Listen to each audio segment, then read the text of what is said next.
Hello everybody, welcome to the Lifeboat. People, I am Tommy Scoville, I'm your captain. Folks, really appreciate you tuning in. I know it's Friday night, we're going to see how many people show up. What I want to do though, people, is celebrate briefly. This is our 100th video, if you can believe that. This is our 100th video here on the Lifeboat. And considering that this started, let me see, 55 days ago, somewhere in there. We put up a lot of content in 55 days, people. I could not be any happier. But we have hit 100 videos. This is the one. This is 100 videos. There's a couple other things we're going to talk about. I'd like to wait for a couple of people to trickle in. I do want to thank everybody that came over to Wages World last night and saw Mark's interview, where I got to interview Mark about his life. What an amazing testimonial that man has. Talk about somebody that just persevered and pushed through some just absolutely amazing challenges in terms of his health. And you talk about a gentleman that was just open with who he is. He laid it out last night in a way that I think very few people can do. And, you know, do it with class and dignity the way that he did. For those of you who missed it, I am going to be getting that video over here to the boat so that it will be on a full-time basis available to everybody here, which I think will be a great thing. Hello, let me see who we got. Hello, Mark. We got Grizzly Heat, my brother, Charlie Mullins. Charlie, good to see you, my friend. We got LB Loxley. LB, great to see you. Appreciate you. Let me see. What else? Beth, great to see you. Saigon Cinnamon. George Workman. George, good to see you, my brother. Glad everybody is here. Rose, excellent. So happy that you made it over. Folks, I'm going to get to it here in just a couple of minutes. Once again, this is our 100th video on the boat. 100 videos. So we've got a pretty good library of stuff that people can look at and sort of concentrate on sobriety.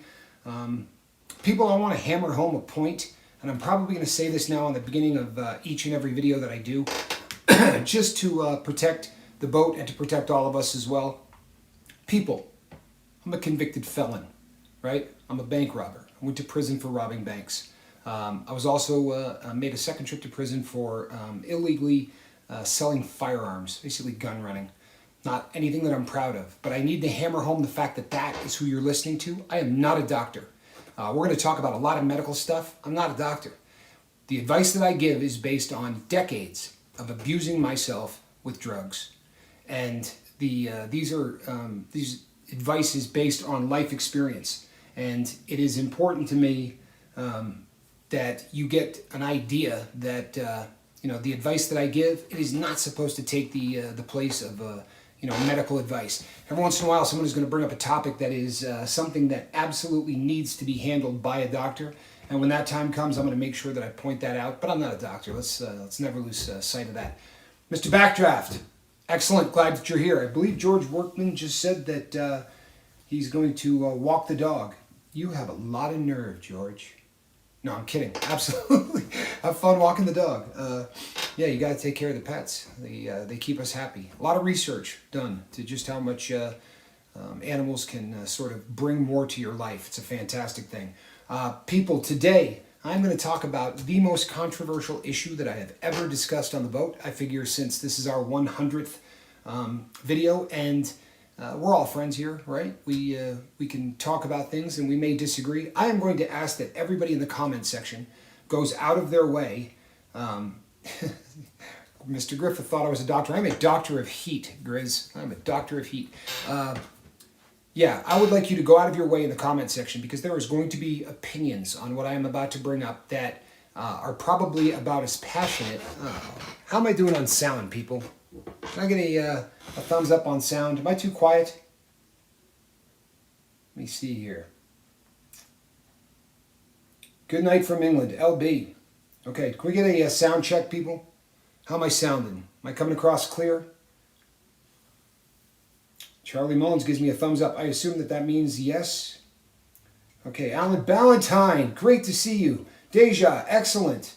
Got a good crew. Okay, 5 by 5, good. If anything happens with the sound, let me know.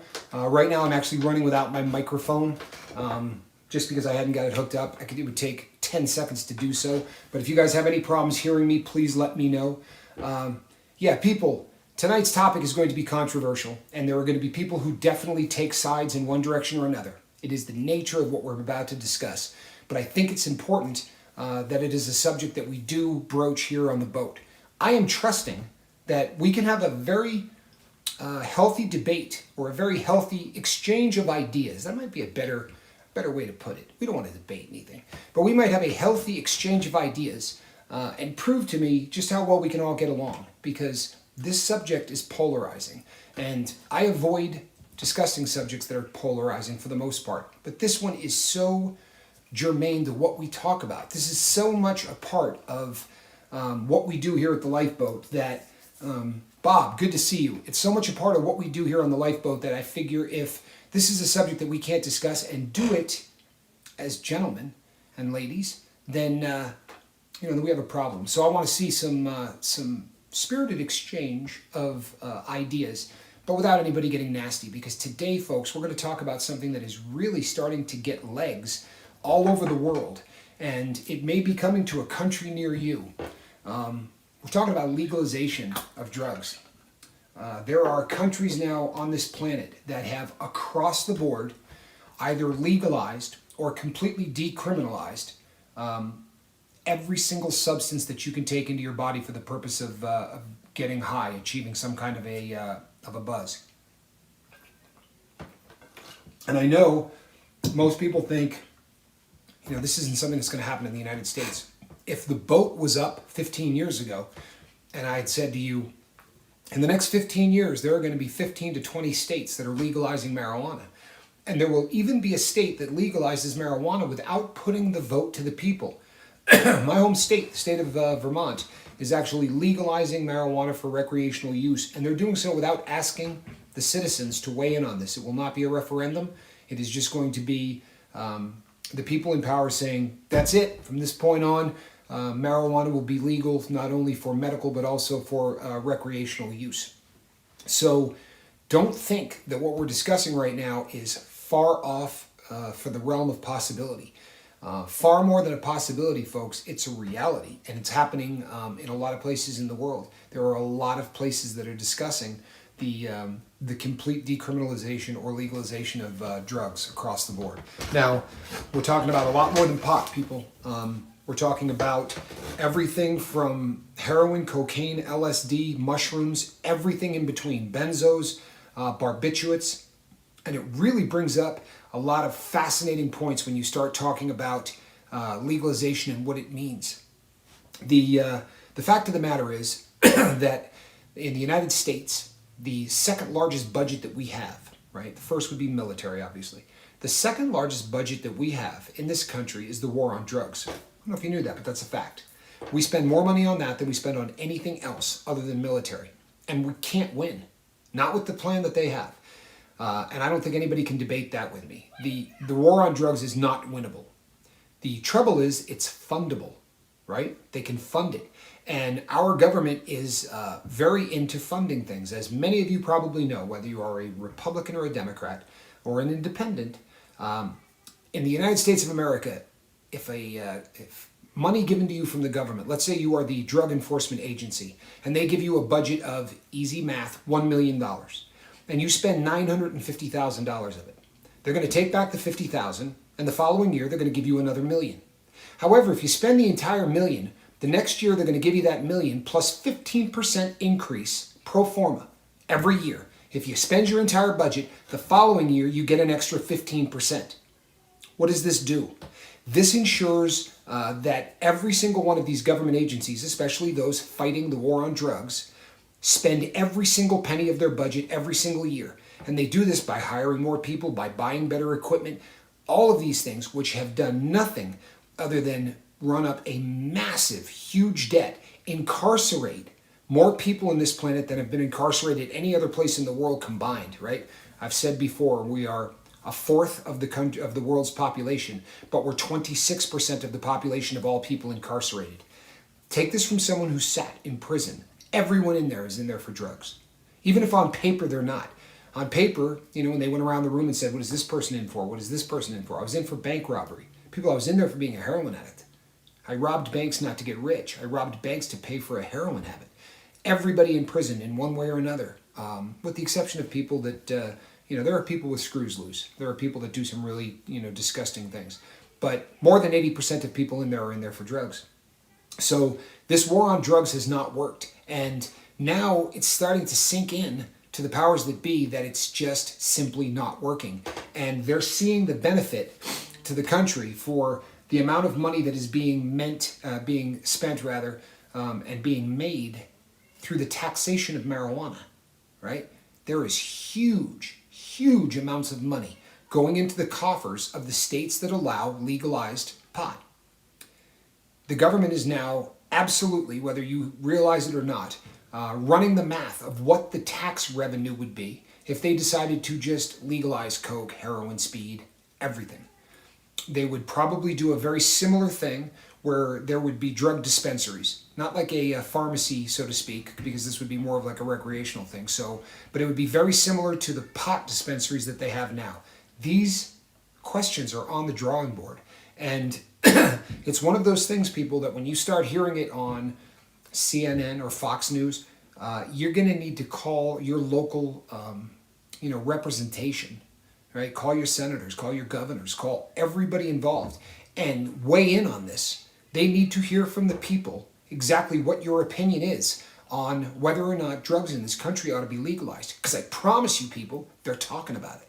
They're talking about it big time. Now, I'm torn.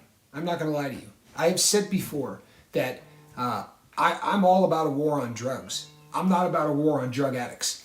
But I believe that the war on drugs is won in a very simple way. Instead of fighting the supply side, right, of the war on drugs, meaning the people bringing the dope in, that's the DEA, right? That is the all of the law enforcement and all of this huge budget that we spend, second biggest budget of this country. All of that money being spent, if it was being spent on education, then we would be in much better shape. And I know, I can hear people shaking their head no. Lock them up, throw away the key, right? That is a very popular sentiment in this country. If I were to ask you, how do they know how many prison cells to build? You ever wonder that? How do you know that you have enough prison cells for the amount of crime that's going to happen? What if there's a huge crime wave and you've got all of these people to incarcerate, but you've got no place to put them? How do they know ahead of time that they need to increase the number of beds in prisons in the United States of America? It's an interesting question, isn't it? Do you think they just haphazardly go, we probably need about another 5,000 or 6,000? No, people, they have a formula, a mathematical equation to determine exactly how many beds they need to build for prisons to incarcerate people within the United States. Do you know how they come up with that equation? I'll tell you, because I'm the captain. That's what I do. What they do is they check literacy rates in the 4th grade. True story, people. They check the literacy rates in the United States of America in the 4th grade. If the illiteracy rates rise dramatically in the 4th grade, they take the number, put it into some kind of an algorithm, and that tells them how many more prison beds they need to make. What does that tell you? It tells you straight away that there is a symbiotic relationship between lack of education and people ending up in prison. There are the exceptions to the rule, people. I'm not stupid. I'm not. I'm not here to tell you I'm Einstein by any stretch of the imagination, but I can read pretty well and I can memorize pretty well. And my ability to learn is, I'm not hampered greatly. I'm someone that can learn. But I am definitely the anomaly. In federal prison, I ran into very few people. They were not non-existent. Q was an incredibly intelligent guy. And there were people in there that were smart, but they had no desire whatsoever to better themselves through education or anything else. But there is a correlation, I mean hand-in-hand correlation, between education and incarceration. That is why if our fourth graders can't read, the odds are they're going to need a prison bed when they hit 18, 19, 20, 21. Plain and simple. So, here's this huge budget we have. I'm torn, people, between legalizing this stuff, which I realize sounds like tapping out. But something very unique happens when you make something illegal, right? Prohibition for anything has never worked. It's certainly not working now, correct? When you make something illegal, the value of it goes through the roof, right? Because of the fact that it's illegal, because of the fact that it has to be grown somewhere else, it has to be processed somewhere else, and then it has to be snuck into the country. All of those processes make the substance far more expensive. And what happens is this creates drug dealers. This creates cartels. This creates gangs, right? Anytime you get that much money that can be made, you're going to have very, very serious issues because of it. I have gone to Mexico. I've gone deep into Mexico for the purpose of purchasing heroin. And I found places where for about $11 American across the board, right, in chunk, that you could buy heroin by the gram for $11 a gram. People, that works out to be about $11,000 a kilo. There were other places where if you went further down, that people told me you could get it for $4,000 a kilo. But when that crosses the border, all of a sudden it's worth closer to 20. So you understand that this prohibition has caused a massive black market, the largest black market of any kind in the world. What we spend in this country every year on drugs is more than the gross domestic product of most countries on the planet. We are the world's largest consumer of all illegal substances by a landslide, right? We are the marketplace. We are the dream marketplace for people who are manufacturing, distributing, and selling chemicals that get people high. And the death toll from this black market is another thing that has to be taken into account. The number of people who are killed because of the value of these drugs. I'm not going to lie to you, people. When I was in the life, I robbed drug dealers on a very regular basis. This was something that if I was unable to steal, or if I was unable to come up with the money that I needed for my fix, then very oftentimes I would call one of the 5 or 6 numbers I have, and when the person came out to deliver the drugs, I robbed them. They would train their drivers to just give it up. There was very, very rarely any kind of confrontation because the markup is so extreme on it. For them, it's just like, give it to them. I mean, what's it cost them? $100? You know, I might steal $1,000 worth of product, but to them, I mean, I lost $100. They drive to the next deal. They can keep the ball rolling.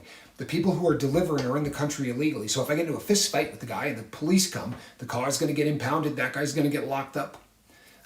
And the process slows down for them. But it's the mindset that says to me, I'm going to get in the car and I'm going to take what this guy's got. That you take that up the food chain from a guy that just needs to get high to a guy who says, this dude's moving 10 kilos a month. There's so much money in this guy's house. The number of people who are in prison because they killed someone trying to get the money, the illegal cash that they had laying around. This has become so extreme that there is a bill in Congress right now, people. There is a bill in Congress as we are speaking that they want the ability to investigate anything in the United States of America over $600. So you go into your bank and say, I need to take out $600 in cash. You're going gambling. You're going on vacation to Hawaii, whatever. And I need $600 in cash. They're going to investigate it. If this bill goes through, the fact that you asked for $600 in cash, they're going to allow the FBI to come in and say, Mr. Grizzly Heat, why are you needing $600? And can you prove what you intend to do with that money? People, if that sounds like America to you, it does not to me. Now, why are they doing that? I promise you they're not doing it because they're worried about terrorists. Think people are building bombs with $600? They're trying to control the drug trade in this country that is so out of control. Take this through to its more final conclusions, people, and what you have also is this. All of this money that is generated from this massive drug trade leaves the country. You understand what I'm saying, right? A cartel sends all of this dope across the border. All of these people come in and they distribute the product, right? Then they go to Western Union and they Western the Union the money back to Mexico or to whatever country they're coming and bringing the stuff into.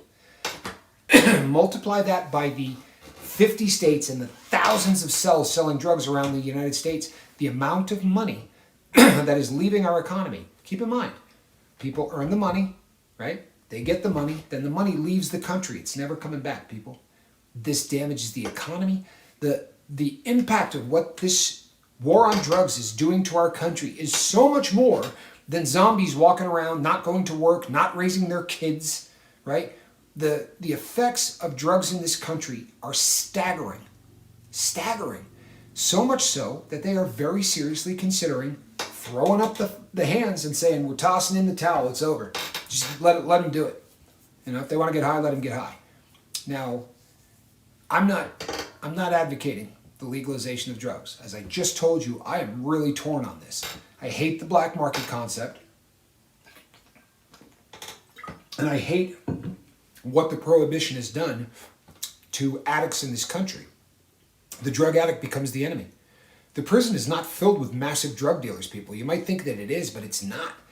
What it's filled with is drug users. It's not a war on drugs. It's a war on drug addicts. Believe it. I was there. I was right in the middle of it. And I was in federal prison, people. I didn't go to a state facility. So the people that I was incarcerated with were the people who are crossing state lines with drugs, people who are mailing stuff through the mail, anything that takes a state charge and turns it into a federal offense. But the number of people who were in there that, oh, I'm in here for selling, 500 kilos, that doesn't really happen. What you got was guys that said, hey, I moved and I had a friend that, mailed me 4 ounces of heroin because I couldn't get it in the city I was in. And now he's looking at doing, federal time because he put some stuff in the mail. Or someone who said, I went to buy a drug product off of a site like you're probably all familiar with. Silk Road was one of the first big pioneer sites where they actually just sold drugs like it was an open air flea market, forced you to pay with Bitcoin, and would FedEx the drugs to your house. Well, people who got caught going to sites like that ended up in federal prison. And it's packed with people who are simply drug users. So this war on drugs is a misnomer. There is no war on drugs. And we're not fighting drugs. We're fighting drug addicts. And you never get the big guy. You don't. Not that they don't try. But again, I'm torn because I know the statistics and they're frightening. I mean, they really are frightening. Now, people, I talked once in a video about an experiment they did with rodents where everybody who's old enough to remember the commercials from the 80s where it showed a mouse or a rat, and they showed a little feeder device that had cocaine in it. And the rat would go over and hit that cocaine and not stop hitting it, and there's food that just kept hitting it until it would fall over and die. It was never going to stop. And this really became something that they talked about a lot in the 80s as a way to show us just how dangerous these drugs were. People, the truth of the matter is that an experiment was done later where they took the same rodents and they put them into the same situation side by side. In one of the test areas, they put an exercise wheel for the thing to run around in. They put members of the opposite sex, right? They put females in there. They had little communities. They had games. They had puzzles. They had all of these different things to occupy the rats' times. And what they found was that not every one of those rats went over and hit that feeder bar. It just didn't happen. Some of them would experiment with it, party with it. Some of it would go back occasionally. Like they'd go hit that thing, go mess around, eat, go to sleep the next day, take 1 or 2. What happened in that cage mimicked our country. There were people who used drugs occasionally, and it just doesn't seem to become a thing. And then there were rats that that didn't use at all. At first, having tried it, they then just simply left it alone. It was very similar to what happens in the real world. And what we find, people, is that there's a very small percentage of the population that is going to crash and burn, right? Depending on which study you read, because there's a bunch of them, it's somewhere between 3 to 5%. It doesn't mean that there aren't more than 3 to 5% of people who are abusing drugs in this country. But there are people abusing drugs every day in this country who are not addicted to them, right? But the people who go full bore, right, cannot stop. People like me, They make up about 3 to 5% of the population. So the argument becomes, if we just let it go and we allow it to get legal within a couple of generations, the first generation, the availability and the freedom and the fact that no one is worried about getting arrested is going to cause a massive spike in drug use. But they believe, and they've seen this in other countries, that what happens is over a period of time, people stop with that. And they see uncles and they see aunts, and the younger generation coming up treats the drug differently. And what happens is, over time, you're going to get about 5% of the population that's going to crash and burn. But the difference is going to be that they're not going to create a massive black market crime ring to make that happen. And if that were the case, we could take our second largest budget in this country and use it just to work with that 3 to 5% who cannot seem to handle the substance. I'm not recommending this, people. I'm giving you both sides of the argument. Do you understand? And there is going to be people who get angry about this, which is, it's pointless, people. You can exchange your opinions on this without getting upset. I'm not in the comment section. I'm not reading what you people are writing. Number one, I don't want to get super sidetracked, and I don't want to argue with anyone. I want to present both sides of this, and I want you to come up with your opinion on this, because I promise you, a day is coming where you're either going to let this happen or you're going to weigh in. You're going to call up your elected representation and you're going to say, hell no. Or, yeah, I don't think it's a bad idea. I think you probably ought to do this. One way or the other. Now, realistically, are they going to say, all right, it's all legal, go nuts, get your heroin, get your cocaine, methamphetamine? What they're going to do, people, is they're going to incrementally just keep sliding this in on us. And I've had people say to me, you're dreaming. Okay. Are you familiar with the fact that there are already places doing it? Okay. Right now, there are places that you can go and get magic mushrooms, right? Because they are organic as well, right? They grow in cow poop. They are organic because that's where they come from, and they're considered organic. Psilocybe cubatus, right? The little mushrooms that get you high, hallucinogenics, are being sold already in states. Colorado's pushing it hard. Washington is pushing it hard. In Oregon, they are simply decriminalizing. If you get caught with heroin in Oregon these days, it's a speeding ticket. I mean, for real, for all intents and purposes, you get a ticket. They're not arresting you. They're not taking you to jail. It's happening, people. Now, unless it's in your backyard, you probably don't notice it. But it's happening right now. And there are countries all over the world that quite simply have tapped out.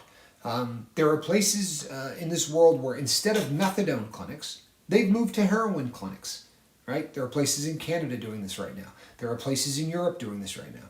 And what they do is, I was actually in Europe and saw a place that they called the Rainbow Room. You got the little pamphlet on it, and I was reading it, and they had it in a bunch of different languages.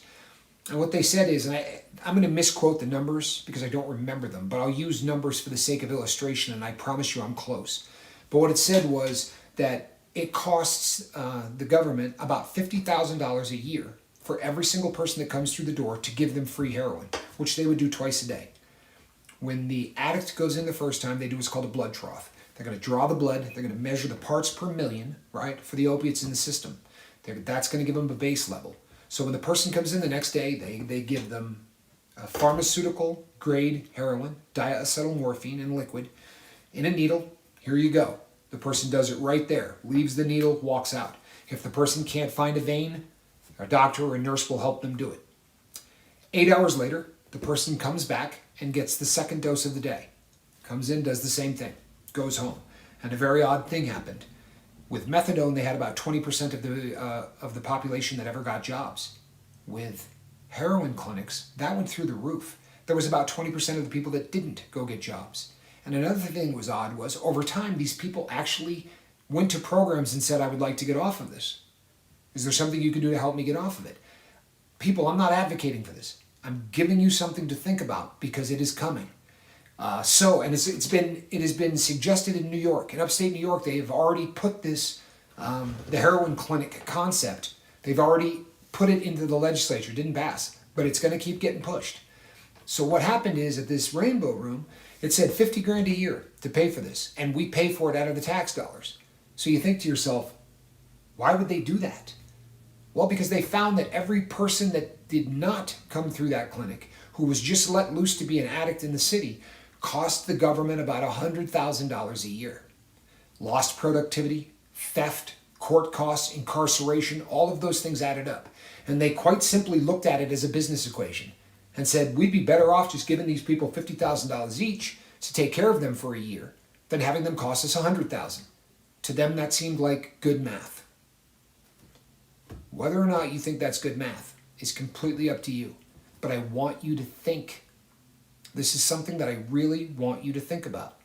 Now, on the flip side of this, people, right? These are all arguments for why this is a great thing. Right? These are arguments that make it sound like, without a doubt, I'm leaning in that direction. But the truth of the matter is, what I worry about more than anything is the fabric of the country. And this is the part that they simply can't put down on paper. It is very simple to treat this as a mathematical equation. It is very simple to say, well, our second largest budget is on the war on drugs, so what we're going to do is eliminate that. Right there, okay? If I said to you, what percentage of our country works for the government? Jobs. What percentage of people in the United States of America work for the government?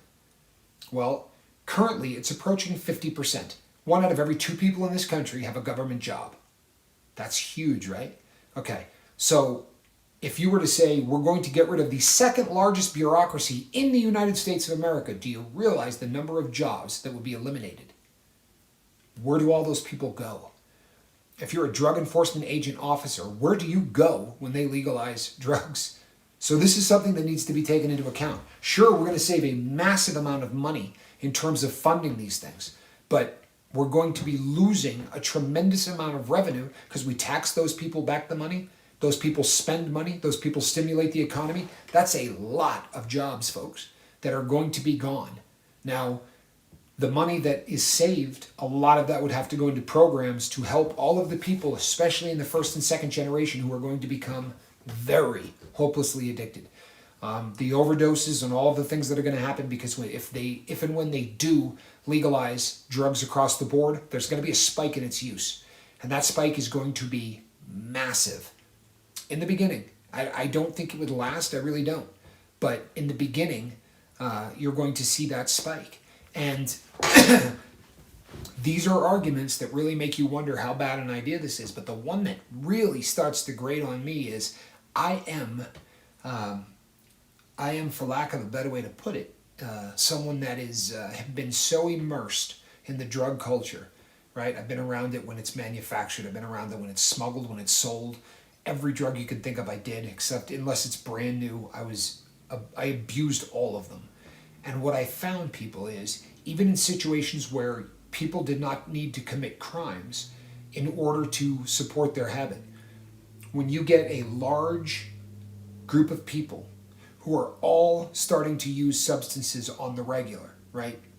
You got people doing cocaine every day. You got people doing heroin every day. And I don't care, people, you can argue with me on this till the end of time if it makes you feel good. But the morality, the sense of right and wrong is fractured something fierce when you're on drugs.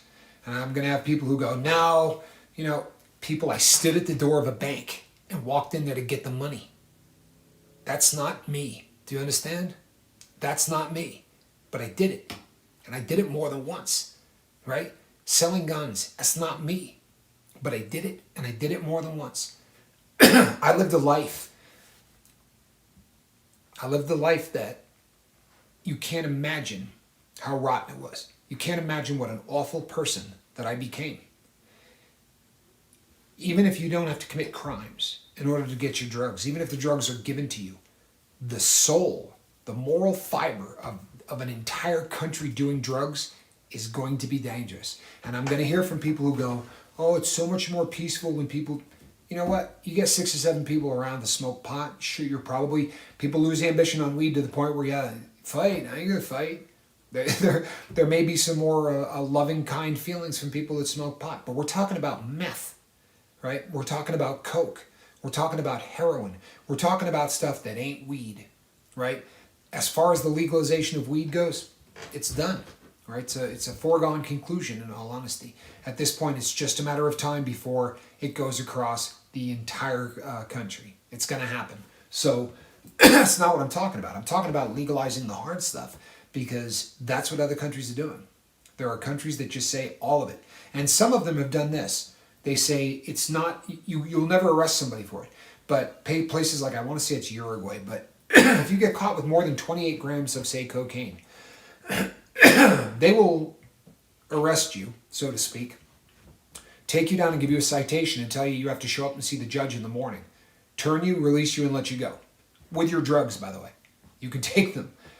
Then the following day, you have to show up in front of the judge. When you do, the judge says, we think you need help. That's too large a quantity to have. You know, nobody buys that much stuff just to party, and we're concerned that this is too large an amount. And they basically ask them, they will not force them, but they ask them to voluntarily go into some kind of a rehab program. So while it is not legal to sell drugs, drug dealers can sell with impunity, because drug dealers only get caught when somebody gets caught, and then they turn on them. Well, you have no vested interest to turn on your drug dealer if you're not under arrest. People don't rat out drug dealers because it's fun. They rat out drug dealers to protect themselves from going to prison. You understand? So there are places that are decriminalizing it. And then there are places that are talking about literally just making it so you can walk in and go, I need a pack of Marlboro Reds and 2 grams of cocaine. And throw in 4 hits of ecstasy while you're at it. That's what's being discussed, people. And I think that we're getting to a point where if you don't have an opinion on this, you need one. Seriously. Do a little research, right? Take what I have spit out, process it in, and then start doing a little research to develop an opinion. Because what is going to happen, and I mean sooner than later, people, is that these issues are going to come up in session. And when they do, your only option for weighing in on this is going to be calling your elected officials. And if you do not have an opinion, right, if you do not get involved, then the decision will be made for you. And when that happens, don't sit back and say, I can't believe they did that, right? If you don't take an active role in voicing your opinion, then you really don't have a leg to stand on when it comes time to complain, especially on something like this. We're not talking about a value-added tax to luxury automobiles, or whether or not this much money should be spent on a 4-lane highway. We're talking about pivotal things in the fabric of this country and what it is going to mean to be an American. If they start to legalize drugs across the board, people, this country is going to fundamentally change in ways that a lot of people can't even imagine. So, again, I'm not weighing in one side or another. Because simply put, I cannot form an opinion. I really can't. Every time I think I got it, every time I think that I can make a decision one way or the other, as I start to cast that ballot in my head, the other side starts going, oh, but what about this? And this is hands down, in my opinion, one of the most difficult questions that could face a society. Do you give up? Do you throw your hands in the air and give up?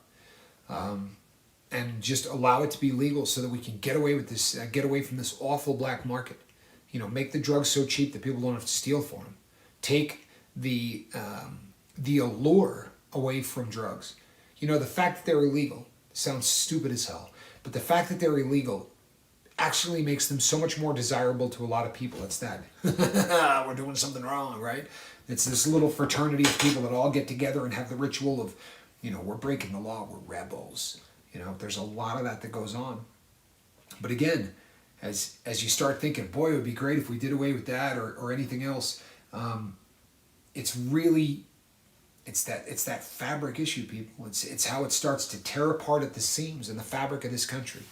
And you don't want my opinion. I mean, the truth of the matter is, people, I don't know that that's my place. I think my place is to get us to think about this. You know, if I start weighing in and start giving, my opinions on stuff like this, I'm going to start alienating half of the audience, which is not what I want to do, ever, because we want to bring our message to the world. I don't want to bring it to half the world. I don't want to bring it to all of our fine Republican friends, or all of our fine Democrat friends, or all of our fine independent. Everybody needs to hear this message, so I don't ever want to take a stance that's going to harm the boat. But, that being said, because of how important this is, my stance probably sounds like this. We figure out how many beds to build for prisons by checking the illiteracy rates in 4th grade. So it seems to me, people, that if we're as serious about wanting to win the war on drugs as we say we are, then there needs to be an education that goes on in our schools where somebody goes in and talks to our kids and they just say no, and they spell it with a K. It's time that we start treating our kids as if they're smart enough to hear the truth. We don't go in and say, this is going to kill you, if it's not. We don't lie to them. We don't go in and say, marijuana is going to cause you to develop breasts like a girl. That's what they teach the kids. Dare went in there and told kids that. How stupid do you have to be to realize that if the odds of getting gynecomastia are 1 in 14 million, why would you tell them? Knowing that they're going to watch Billy smoke pot and go, he didn't get boobs. Right? They lied to us. People, that is a slippery slope. When a child starts to believe that the people who are telling them things about stuff like drugs are lying to them, then we're in deep doo-doo. Because the next substance that comes up and someone says, well, I got cocaine. Well, in school they said that stuff will kill you. Yeah, and in school they said pot will give you boobs. Right? They lie. Let's snort some of that. I've said this in other videos. When Len Bias, a very talented athlete who was drafted in the National Basketball Association draft to go play for the Boston Celtics, with his signing bonus check, he and some friends went and got a big bag of cocaine, and he went out and snorted. They estimated more than 3 grams personally, right up his nose, and he blew his heart up. And what that did to all of us in the game was life-changing. Everybody sat back and went, whoa, this stuff can kill you. I mean, this guy was Superman. You know, he just was not some guy. He was in amazing physical shape. He could run for days. He was it. He was an athlete. And if this stuff could kill him, it most assuredly could kill us. And we had a newfound respect for that substance. I think that we start teaching our kids about drugs at a very young age. We don't lie to them. We teach them the truth. And we start fighting this war on drugs from the demand side. If you cut down on the demand of anything, what happens? If people stop buying Cabbage Patch dolls, you think Mattel's going to keep making them? Right? If Nike comes out with a sneaker and it's hot pink with orange stripes, right? And it's got little bunny ears on it and 6 people buy it, you think they're going to manufacture 100,000 more for the next season? There's no chance. It's very simple supply and demand.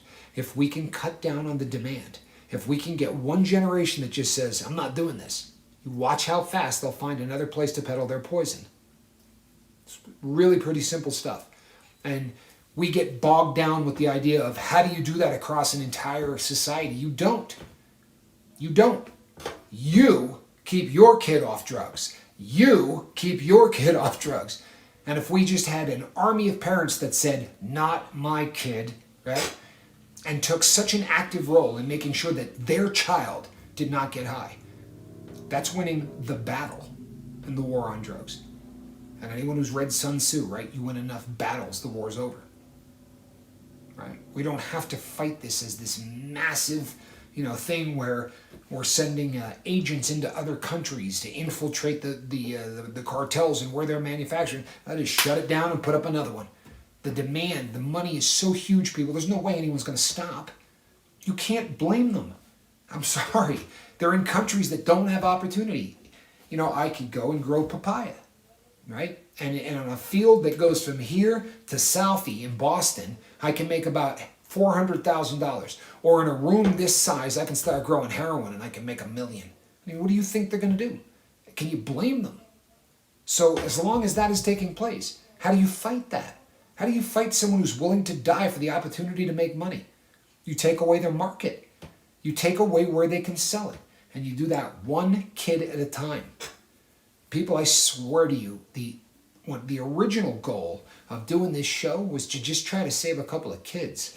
Then as I started to get into the social media community, I realized how many people my age and younger were still in the life and really just didn't have anyone that would respect them and give them what they needed in order to help try to get them sober. That was the birth of the boat. But my passion very much still lies in saving kids. It's not a cliche. Our entire country, everything that goes on in this country, our most valuable asset, our most valuable commodity, and our biggest chance for loss is in our kids. I don't know if you realize it, people, but we have pissed away one of the most valuable natural resources that we have in this country, right? The male. You know how many guys are in prison rotting right now who are not bad people? People, I swear to you, I'm sober. I was one more bank robbery away from never seeing any of you. Right? I was, grace of God, I'm sitting in front of this camera. We have really started to erode the very fabric of this country, and we cannot afford to have more generations of men incarcerated. It's when a man goes to prison, it's not just him, his entire family goes away. That's another kid without a dad. We really have to start stepping up, and I believe that the only way we're going to start even putting a dent in this war on drugs is if we start working with the kids instead of trying to go into other countries and stop drug production. It's simply not realistic. That is my personal opinion. You got to take it for what it is, people. I don't know how to say this. I'm looking at a few of the comments. I don't know how many different ways I can say this. People, I'm not a guru, right? I'm not a college professor. I'm not a genius. I'm a guy that ended up in some really unusual positions. Do you understand what I'm saying? I have put myself in places that I shouldn't have been. And I've seen some things that I think in this country, we, especially elected officials and things, we have lost sight of some of the most basic and logical things that you can, harking back to something that I said in the beginning. The second largest budget in the entire country, right, is this war on drugs. And I promise you, people, they're going to spend every freaking dollar, right? Because that's going to mean they're going to get 15%. Can you imagine if your boss worked this way? Like you go to work and say, hey, if I work every single day this year, right, you're going to pay me 15% more next year? How about incentivizing someone to blow money? I'll tell you a story, people. This is the truth. So I was working with Mr. Drew Peterson, right? The guy that, he's famous, look him up. He was a dirtbag. He made one wife disappear. He's a former police officer. He killed one wife. They had to exhume her body. It's a horrible story. But he and I were the two clerks in a kitchen in a federal prison in Terre Haute, Indiana. And I literally was doing the ordering for all of the food for the prison. And our budget was insane, right? I'd blow $800,000 a month on food. And I had, I wasn't buying whatever. I had a list of things that I could order from. But I remember September rolling around. Now that's the fiscal year, right? That is when the year ends fiscally for the federal government within the prison system. And I'm not trying to talk down to anybody, but if you're not sure what I mean by that, as opposed to the year going January 1st to January 1st, right? Their year starts in September because it takes that long for the money from everything they voted on to get to the prisons. So starting on the 15th of September, that was the start of their year. That's when they got all of their money. It also meant that by the 1st of September, all of the money had to be spent. So August would roll around, and the guy says to me, all right, I need you to put in an order for 4 ovens. Here's the place that you got to contact. And I was like, all right. He said, go to the ovens we got. And people, I'm not talking about the kind of oven you have in your kitchen, right? I'm talking about an oven that is 7 feet tall, that is this wide, that you can stack 9 things in. So he said, write down the serial number and everything off of the back of them. So I went around the back and I did that. And they were made in 2016. This was 2019. And I said to him, these things wear out in 3 years? And he's like, no, they're fine. So we bought brand new ovens for the entire prison, and the rest of them went off to some auction somewhere, where I promise you some corrupt guy from the prison bought them for pennies on the dollar. For real, this is how the whole thing works. Then we threw out all of the furniture in the staff cafeteria. Brand new stuff. Threw it all out and bought new stuff. And when we were done doing all of this foolishness, we still had $100,000 left in the budget. So he said to me, do the math at how many things of Pop-Tarts that we have to give out in the next 3 weeks. We're giving out 4 things of Pop-Tarts, name brand, on every single tray, breakfast, lunch, and dinner, to every inmate in the entire facility, to blow the budget, so that next year we'll get an extra 15% bump on top of that. So if we round it up to $1 million a month that we were spending, right? That means the next year we're going to be spending $1,150,000 each month. And guess what we're going to do, people? Blow every penny of it, right? God forbid we don't get an extra 15% bump.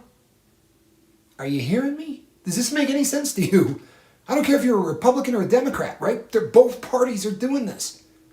What the hell are we doing? I know I said I wouldn't talk about politics, people, but this all comes back to what I'm talking about. Because the second largest budget in the entire country is the war on drugs.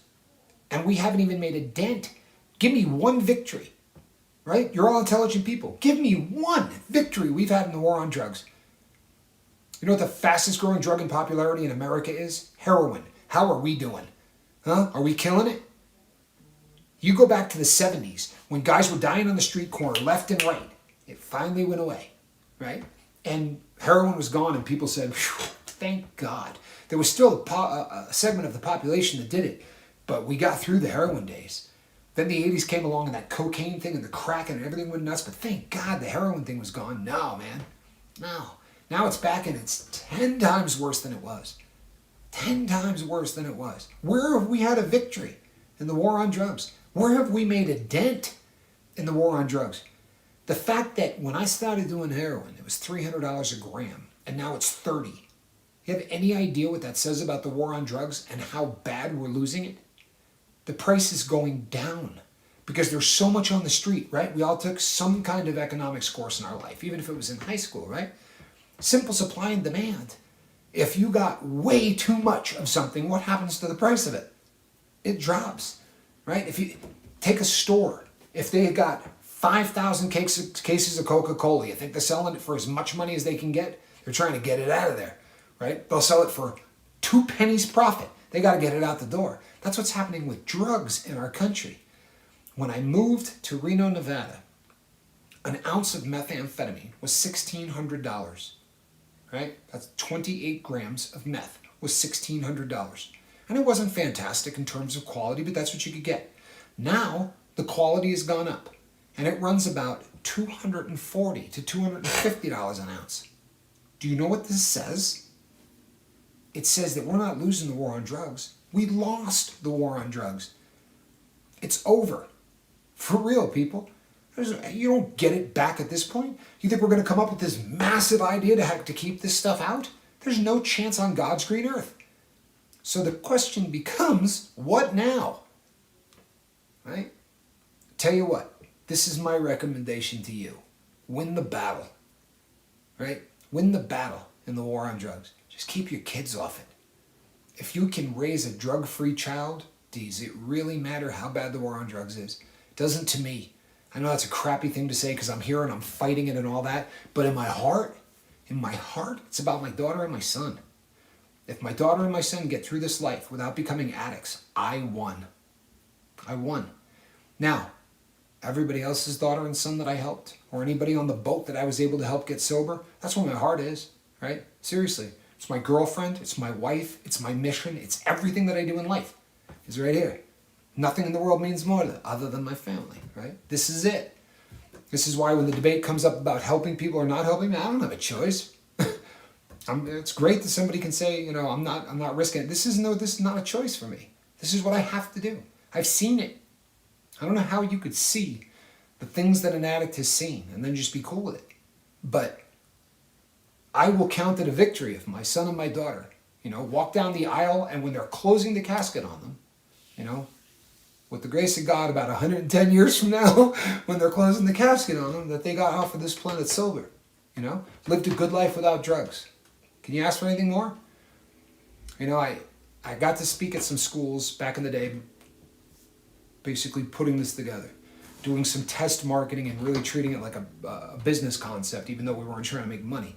But we went and did test markets and talked to parents, and I remember walking through the parking lot, and I was in a place in Connecticut, really nice town, and I was walking through the parking lot, and the people were already in there, and I was, the way we did this to save money is instead of paying to put all of this together, we piggybacked onto a night that they already had all the parents there, and then I got to go in and talk to them so we could get them to show up, because nobody really wants to hear this kind of talk. They'd rather be at home watching the Kardashians or whatever, but So someone was already doing their presentation, and I'm walking across the parking lot to go inside and make my my speech. And I'm walking through the parking lot, and I saw a Datsun B210. I don't know if you remember that car, but it was a teeny little import. Before Nissan was Nissan for you youngsters, there used to be a company called Datsun, and it was a very small car, but we owned one in the 70s. It was like lemon yellow. It was heinous. But I saw one in the parking lot and I thought, damn, we had one of those. That car's got to be 40 years old.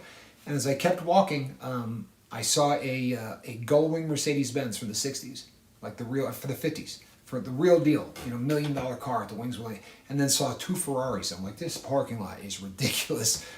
And as I went in to do, I had a speech prepared and everything else. And the first thing I said, because it just could not get it out of my head, is, I just saw a couple of Ferraris, a gull-wing Mercedes-Benz, and a Datsun B210 in the same parking lot. You talk about the spectrum of money, right? And success, or whatever you want to call it, in one place. That's huge, right? That's massive. And it doesn't make a rat's worth of anything difference. It doesn't. I mean, when they close the box on you, God doesn't care what you drove. The universe, if that's what you want to believe, or just the worms that are going to eat you. And there is nothing, no matter what you believe. You think it matters that you had a Ferrari when they closed the lid? For real. You ever seen the bumper sticker, he who dies with the most toys wins? He who dies with the most toys dies. All right? Just like the guy that dies with no toys. He who affected the life of a kid won. For real. He who stopped a child from becoming a convict, or stopped a child from becoming a drug addict, yeah, that's the cat that won. You can take all of those toys and flush them. Really. That's what it boils down to. I think, if I'm not mistaken, Linda might actually be doing something. She didn't do anything last night. No offense, Linda. Anna had a question about the DARE program. Anna, I cannot say enough bad things about the DARE program. I truthfully cannot say enough bad things about the DARE program. And here's why. Their business model was to lie to our kids. And like anything else, right? Power corrupts, and absolute power corrupts absolutely, right? Once they got in there and they had their little curriculum, which was a bunch of lies, right? They lied to the kids across the board. And I'll get to it in a second because there's a great illustration for it. But they lied to the kids across the board about everything, just BS. But then it got worse because the program was taught by police officers, and primarily by police officers and by teachers and coaches. But what happened is they came up with a neat concept. They started saying to kids, if your parents are on drugs, you really would be doing them the best service that you can if you told us. Yeah, I swear to God, I'm telling you the truth. Google it. DARE was encouraging kids to turn in their parents for doing drugs. People, I don't think parents should do drugs. But I don't think kids should be turning their parents in for anything. What the hell is wrong with us? But this is why DARE is gone. And the example that I wanted to give you, which I think is absolutely huge in terms of the lies. I went in and I was doing I wanted the kids to know that I wasn't going to lie to them. So I went in to the school that we had in Connecticut, and I did a thing where I talked to parents. And the next day we went in for 4 days and I talked to kids about drugs. And I walked in and said, I'm not here to tell you everything you've ever heard about drugs. I'm not that guy. I'm not even here to tell you they're bad. I'm just going to tell you exactly what they do to you. You can make the decision to do them or not. That's you. I'm just going to tell you what they are. And immediately kids started looking at one another because this is just not how it goes. And I said, and I'm going to talk to you about every different drug. The one I'm not going to spend a lot of time talking to you about is marijuana. Because you guys know probably as much about dope as I do. Right? Everybody here, this is not something that's new to you. So instead of me sitting here and doing some kind of clinical stuff about delta-9 tetrahydrocannabinol, just open it to questions. And there was one question I wanted. I was wanting a kid to ask a specific question. So I said, are there any questions? And the first one was the gynecomastia. This kid raised his hand and said, and it took forever. I said, kids, I'm not leaving. Somebody better ask me a question. Kid's hand went up and he goes, man, do you really get boobs if you smoke too much pot? I go, oh yeah, I know, that can happen. It's gynecomastia. It's a thing where because of the THC in your body, you start to produce more estrogen than testosterone, and that process will start to develop female breast tissue. He goes, really? I go, yeah, about 1 in 14 million people it will happen to. And they started laughing. I'm like, it will definitely happen. But you're never going to meet someone in your lifetime that it happened to. Statistically, really rare chance that that's ever going to happen to you. So you don't have to worry about that. Yeah, it can happen.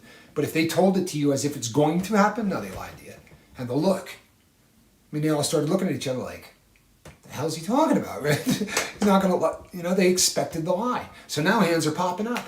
And a kid said, the DARE program told us that marijuana is 10 times worse for your lungs than cigarettes. I said, did they? No. Cigarettes are a vasoconstrictor, right? So when you start smoking, you get that tar and it sticks inside the lungs. The nicotine's not what's hurting you, right? It's the tar. And that stuff sticks inside the lungs. And when you have something stick, foreign matter that sticks inside that soft, mucousy, alveoli in there, nothing good is going to happen, right? That's when bad stuff starts to happen. I said, marijuana actually acts as more like an expectorant. I'm like, do you have any friends that they do bong hits all the time? And you see them go, and cough up that black stuff? He's like, yeah. I said, nah. But if that's what you're going to do in this day and age, I wouldn't recommend smoking anything, right? Right down the street in one direction or another, you're going to run into a dispensary. That's where we're at in this country these days. And if this is something you do, preferably when you get older, you shouldn't be doing it now anyway. But if you choose to do marijuana, eating it's probably a better call, because anything you light on fire and breathe into your lungs is going to be an issue. I'm just not going to lie to these kids, and I'm not there to tell them this stuff's bad. I just believe if you give them the right information, they will probably make better decisions. So another hand goes up and another hand, and I got a question like I got the other night. Do you think alcohol is worse, or do you think marijuana is worse? I said, man, I'm not here to tell you that. I can tell you what alcohol does. I can tell you what... I will say this. I've never seen somebody smoke too much pot and punch their wife in the face. But I knew guys who were pretty decent human beings, or I thought, who drank way too much and punched their wife in the face. And for the rest of their life will never get off that guilt. People drink so much with alcohol, they have no idea what they do, and they black out. That doesn't happen with weed. That's it. Not making any kind of judgments. That's the one that jumps out at me. You're going to have to make that decision for yourself. And I just kept taking questions until a kid finally raised his hand and said, man, there was no reason not to do this stuff. And I'm like, no, this is the most dangerous drug that you're ever going to come across. And they all started to laugh. I said, no, I'm serious as hell. And the kid's like, how can you say that? I said, because what it boils down to is this. If you smoke crack, within 6 months, you're going to rock bottom. You're going to run out of money. You're either going to get arrested for stealing something, or you're going to wind up in a hospital, or you're going to be in an institution of some kind, whether it's prison or rehab or something. You're not going to do this for a year. If it's heroin, same thing, especially at the age that these kids are at. Within a year, you're going to be in rehab, you're going to be in a hospital, you're going to be in prison.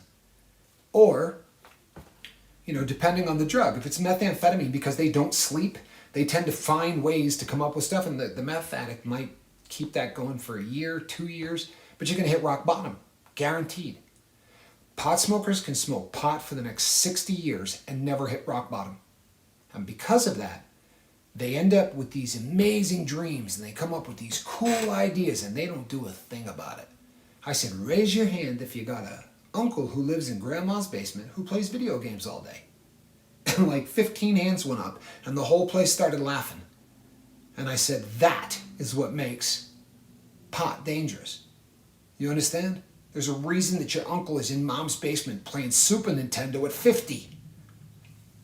Is he a pot smoker? The head started going up and down.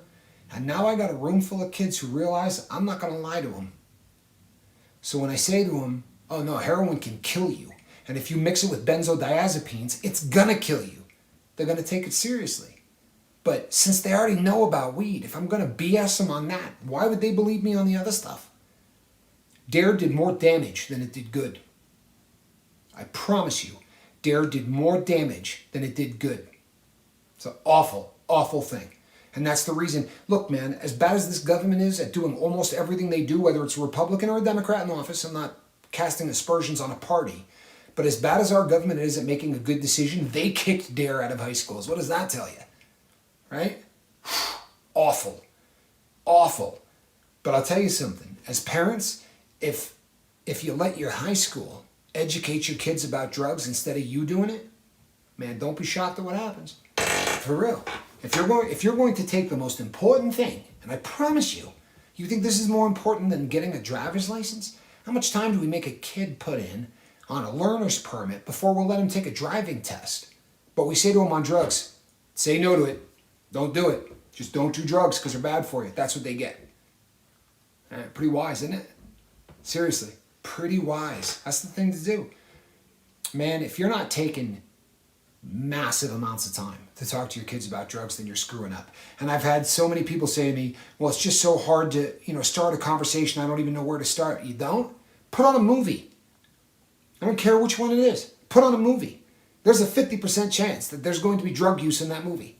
I mean it. I don't care what movie you put on. Put on Footloose. And when the kid in the bathroom goes to hand him a joint, just go, hey, boom, here's your icebreaker. Right? Drugs are in our culture everywhere. You don't know how to talk to your kids about it? Holy God. How about, I love you so much? There is something out there that can kill you. We need to talk about it. Right? I mean, that's, as far as icebreakers go, people. But check out Ounce of Prevention. Right? The thing I do on Wednesday night is all about just talking to your kids about drugs. Please, tune in and watch that stuff. It's people. There's nothing more important out there than this. This is the top of the food chain in terms of the most important things you're ever going to do while you're on this planet. I don't care how much money you make. I don't care anything else you do. What's more important? And when a person becomes addicted, people always go, well, his parents went wrong. My parents didn't go wrong. They did everything right. They did. They just didn't have a clue about any of this stuff. Where is the owner's manual for the 21st century teenager? Where is the drug war boot camp? Seriously, where is the instruction manual for how to raise a drug-free kid? Does it exist? Huh? You're watching it. I'm not being arrogant, but it takes a thief to catch a thief. Stick around. I'll tell you the things to say to your kids. I promise you. It's my goal in life. And some of it is just plain logical, people, but some of it you have to have been there to understand what to look for, right? To get a good idea. You either had to have been there, which really helps, or you had to have spent, hundreds of hours just reading everything you can devour about this specific subject. I did both, right? I spent years reading about this stuff in a prison cell. I'm not bragging, people. It's embarrassing stuff.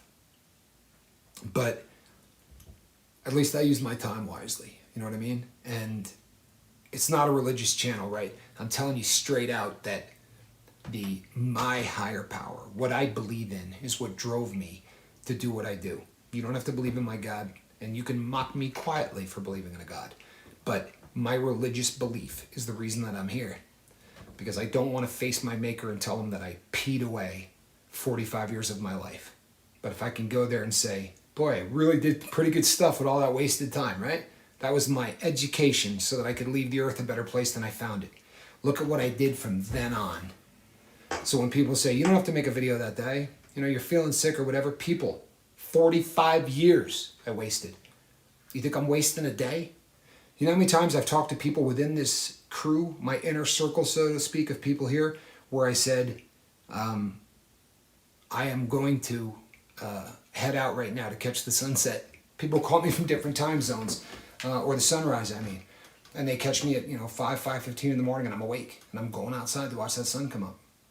I missed enough of them. I'm not going to miss another one. Honestly, I'm not going to miss another one. If I'm able to go outside, I'm going to see it. If not, I'll be at the window. But yeah, my days of wasting time, I assure you, are over. Let's see here. Uh-oh. Somebody deleted a message, apparently. Or I did, because I'm not very smart. That very easily could have happened too, and if it did, people, I apologize. I had a phone in my hand. If anyone has any questions,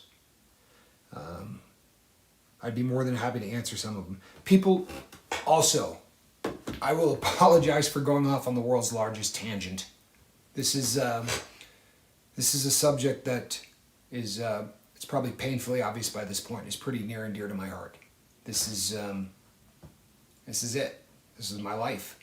For real. Those people who know me well, like I have close friends that'll go, oh, please don't go off on that again. Right? Oh God, don't get Tommy talking about that. Right? I can ruin a party faster than anybody alive. If somebody wants to, If somebody feels the need to discuss certain things and I end up bringing them up, nobody's ever happy about that. That's that's not one of those things. Okay, people, let me get some glasses on. I just found I was actually on the wrong page. As I said, you people think you're funny and sneaky. You know how many emails I got from people that say, I know so-and-so is Linda, or I know so-and-so is Linda. Linda's name is Liz, and she's not in the comment section. All right? You'll see her in the regular comment section, but if she sits and does this with you people, you will talk to her, and then she won't get anything done. She's in the back office. So all of the people that you guessed at, people, I'll tell you who it is. It's not like this is top secret stuff, but I found it really funny reading all the comments. Oh my goodness. She's very funny too. Jeremy says he's been sober for 8 years. He's taken Suboxone since. He started at 3 a day. He's got down to 1 a day. He had a toe amputated. His wife is leaving him, and unemployment was cut off. You're at the end. My friend, send me an email. This is not something that I would love to talk to you. I really would. I would love to talk to you. Please, Jerry, send me an email. This is something that that you and I need to discuss one-on-one. He also wrote that Suboxone saved his life, but he hates being a prisoner to it. He's got an appointment coming up on Monday, and he's got no income, and he's scared to death. Listen, my friend, there are 500 programs in the United States of America to get Suboxone for people who can't pay. Send me an email. Tell me what part of the country you're in. Jerry, if you don't send this email, then there's nothing I can do for you, because this is not the forum but I know plenty about this. I'm not a doctor, right? I know plenty about this. This is right in my wheelhouse. And I have helped people in the past who had appointments coming up that couldn't afford it. There are program after program for people that want to use this to take care of themselves. And you were at 24 milligrams a day and you're down to 8. That's fantastic, right? You're stepping down. You're doing everything right. Please, if you're still listening, email me. I am CaptainTommyScoville@gmail.com. You got to email me. Can't do it here. I can't. It's not something that you and I are gonna have to talk like back and forth. You know, you gotta send me an email. I can help you, my friend, but I can't do it here. This is just not the forum. Please send me an email.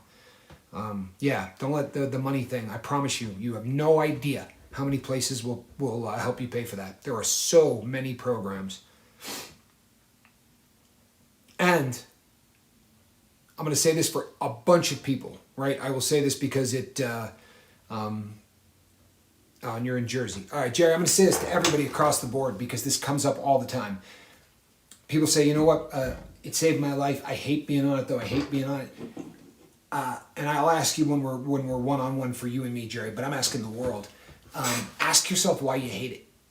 For real, ask yourself why you hate it. And don't answer me now, Jerry. We'll do this in the email because I'm not asking you. I understand where you're coming from, right? But I get people all the time that say, you know, I really got to get off it because. And the cause is society has made you believe you're a junkie, right? You're still some kind of a dirtbag because you're taking Suboxone. And again, people, if you have opiate dependency disorder, right? You made the bad decisions to get there. Your fault. Mea culpa. Whatever, right? But that ship has sailed a long time ago. Now we're past that. And what we're dealing with is a medical condition, right? Boy, that guy's a dirtbag. He takes insulin every day. Can you imagine? Every morning he's got to stick a needle in his stomach with insulin in it. What a dirtbag, right? You would never say that. Even if the person ate themselves to that position, sure, they had a predisposition to diabetes or they wouldn't have got it, right? But they ballooned up to 280 pounds or 290 pounds and then developed diabetes. Do we go, what a dirtbag. I can't believe he's still on that insulin. Just tough it out, right? Quit taking that stuff. Tough it out. Just get off it. You can do it. No, you wouldn't even think of saying something like that. But the stigmas that the country decides to put on because they hate drug addicts. They hate people that have been slaves to a substance. I love people that have been through that. If you want to get off it for all the right reasons, man, I'll tell you exactly how to. But if you're trying to get off of this because society is telling you you're a dirtbag, you need to spend a little more time on this boat because you're a good human being. There's nothing wrong with you. You didn't do a damn thing wrong other than everything you did wrong. You follow me? There's a million people out there, bro, that did exactly what you did. However, you got a switch in your head that makes you different. Okay? You're going to email me. I'm going to be off of this. When I get off this live feed, I will go to that email immediately. This isn't something you're going to wait a couple of days on. You said you're at the end. You'll talk to me today. Don't just do Stick with me, right? Okay. Alan Ballantyne. My parents have been married for 65 years in January. I put them through hell, but I spend every day now telling them that I love them. You know what, Alan? That's good stuff. When my father, and it's the right thing to do. I swear to God it is. My dad kept himself alive until I got out of prison. Every single person that knew him said that. He literally lived. He kept himself alive to see me out and healthy. And once he did, I mean, he called me twice the day he died to tell me that this was his last day on the planet. Like, this was not a shock to him. He held on to make sure that I was all right. And then he moved on.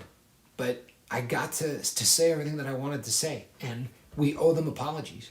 And we owe them to do the right thing. We do. We have to make up for it. There was a question last night. How do you get people to start believing you?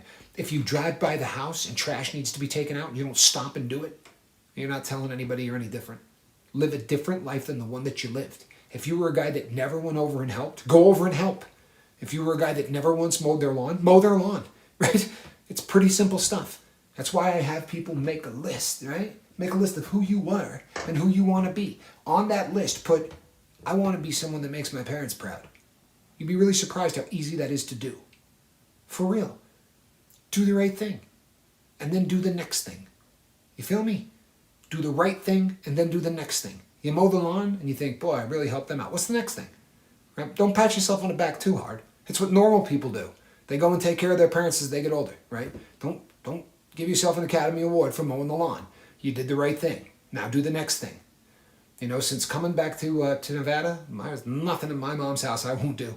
I mean, in the first week I was home, I painted the porch, I laid down 2 floors, I tore out everything in the backyard. I got a lot of time to make up for it, right? I'll tell you something though. You'll find it feels good. You'll find it feels amazing. People, when the chemicals in your brain start throwing switches for what they're supposed to, it's such a great life. For real. When you get that rush of chemicals that make you feel good because you mowed mom's lawn, that's good stuff. I promise you. And it can happen. You know, last night I did an interview with Mark from Wages World. If you didn't see that interview, people, you need to. He made a point that I have never once made on this show, and I absolutely loved it. He said, you need to start making new memories. You need to start replacing the stuff that you had with new memories. I'm going to do a whole show on it. I mean, you talk about just great advice. Go make new memories. You know what it does to the old ones? It pushes them away. For real, it gives you something to think about when you can't sleep. Do the right thing. And then do the next thing. Right? Just keep it going. And you will start to feel fantastic about yourself. Alan, why am I not surprised that you spend time telling them that? People, I'm so proud of Alan. I really am. I know I say this a lot about him, and I'm not, but it's so hard not to be. Alan is just, he's living his best life, you know, and he's doing the right thing. He really is. He reaches out to me all the time. Apologizes every time he does it, which is starting to get on my nerves, but I told him that. People, if you've got something to say, right? I mean, don't send me an email to tell me that there's a great football game coming up on Thursday, right? But if there's something to be said, please, you know, there's a reason.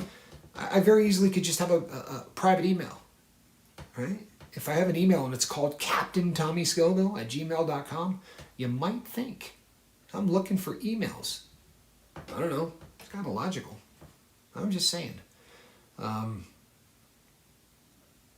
Okay, let me see here. Stacy Tillman Mask. Yes, I had a radical hysterectomy, and the doc obviously knew that I was taking Suboxone, 4 milligrams, so he was taking a half a strip, basically, or they give it to you in a strip, but it's a half of the normal dose size.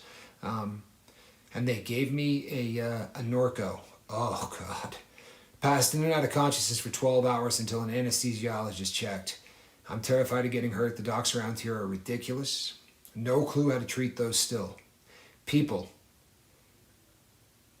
I think that might have been, I don't know who left that comment. Was that because they just said who it was to? Linda, tighten up your game.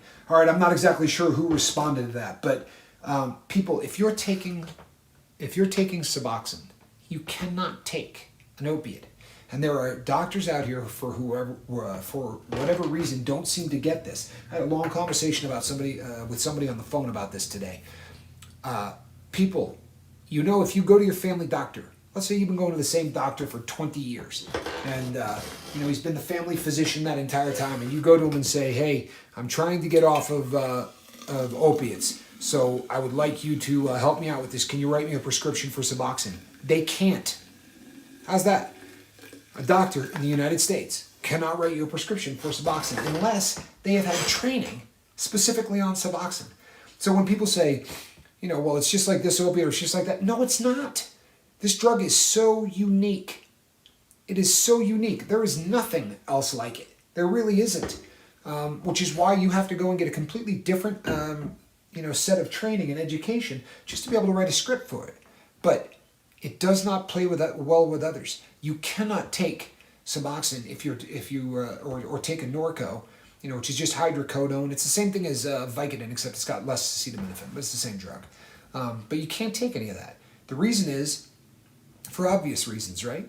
I mean, this is a drug intended to ensure you don't abuse drugs, right? So you wouldn't want to be able to take Suboxone and then go get high on other substances, especially other opiates. So it has a component in there of naloxone, and that ensures that you can't take it with other opiates. I'm so sorry that they did that to you. That's frightening stuff. Now, Mr. Saigon Cinnamon. He said, "I moved my dad in with my son, and after he had a stroke. And it's tough because he's not easy to get along with, but he's my father. And I hope my son would do the same for me. I believe he would." You know what? This is when people give advice like the ones I'm about to give you. I used to hate them. I used to say, "Man, it's a crappy thing to do to give advice like that." But I got to do it and I guess I understood why they did it. My dad's not here, right? He died on the 28th of February, and my dad just wasn't my dad. He was my best friend. It was we had a very, very special relationship, and he was the best man at my wedding, right? He was my best friend, and there were days I wanted to choke him. there were things that he did that were just.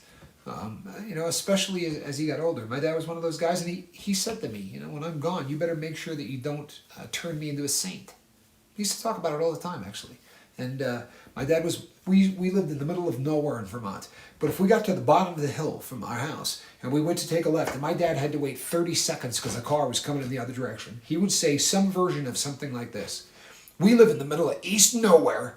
Every single time I get down here, I gotta wait on a car," and he would just lose it. Over the dumbest things in the entire world. His patience level was this big. People used to joke about it. He was a very, very impatient guy, and he could be really ornery. But I'll tell you something, when hand grenades started flying around, you've never seen anybody like it. You know what I mean? And not too many people got to see it. But I was a dirtbag. So I put my father into those situations so often. But I'll tell you what, at the end, people, if we were, I wasn't doing anything to upset the guy, but I would have happily cut off my hand, to help him at that point. I really would. And as much as there are times, bro, that it's going to feel really awful, here's the stuff you don't want to hear. And there are times that it's going to be really awful. I would give up 2 years of my life if I could have 2 days. Back with my dad today. So on those days where it's very difficult to deal with him and he's grouchy or whatever, just know that a day is coming where you're going to wish you had that time. And I know you don't want to hear that. I used to hate it when people said stuff like that, but the truth is that when that time comes, you don't regret the things you did. You don't sit and think, boy, you regret the things you didn't.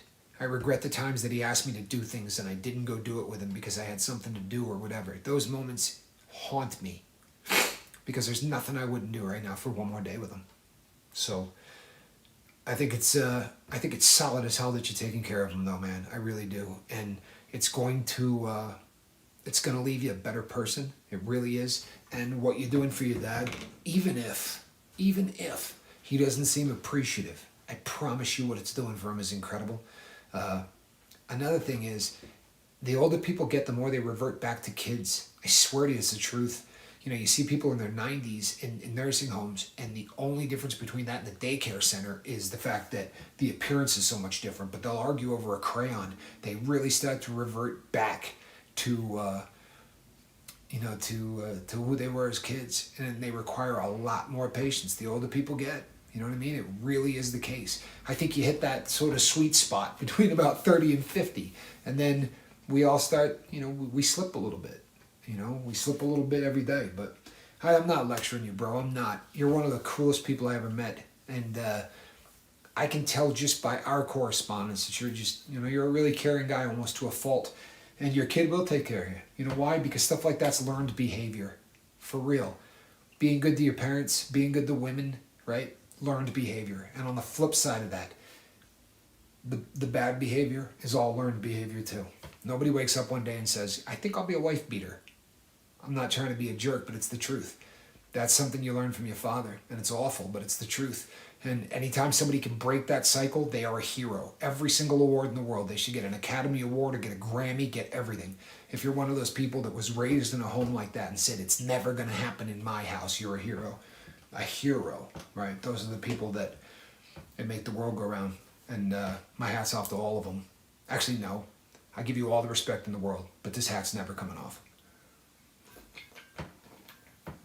I'm like Daryl Dragon from Captain and Tennille. My brother sent that to me in a text the other day. He's like, you're stuck with a captain's hat on for the rest of your life. On the bright side, I look really good in a captain's hat, so I can live with it. Let me see here.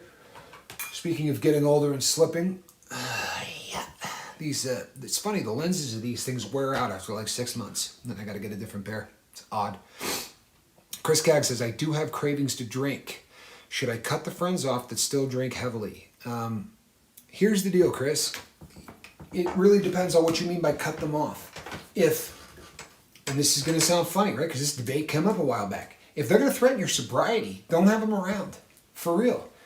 Here's the thing about friends. A friend will never do something to threaten your sobriety. So your definition of the word friend might change over time. Because if you got a friend that calls you and goes, we're going out Thursday, I want you to come drinking, and he knows you're not drinking, that's not a friend, that's a dirtbag. Not only should you cut him out of your life, but when you get sobriety rock solid under your belt, don't deal with that person. A friend is someone who cares about what happens to you. That should be the definition of a friend. Am I right? A friend deep down cares for what is going to happen to you. And if your friend knows that you're trying to quit drinking and somehow entices you, then he's not a friend. That being said, if the only thing he does wrong is being in proximity to you, I have acquaintances. There are people that I still know who do heroin. I am never going to be in the same room with one. Ever. And I'm 6 years sober. I'm 6 years sober and I'm on a substance that if I wanted to use heroin, I would have to quit the substance I'm on for 4 days before I could. That makes me fairly safe, wouldn't you say? I still would never be in the room with somebody that was doing heroin. No.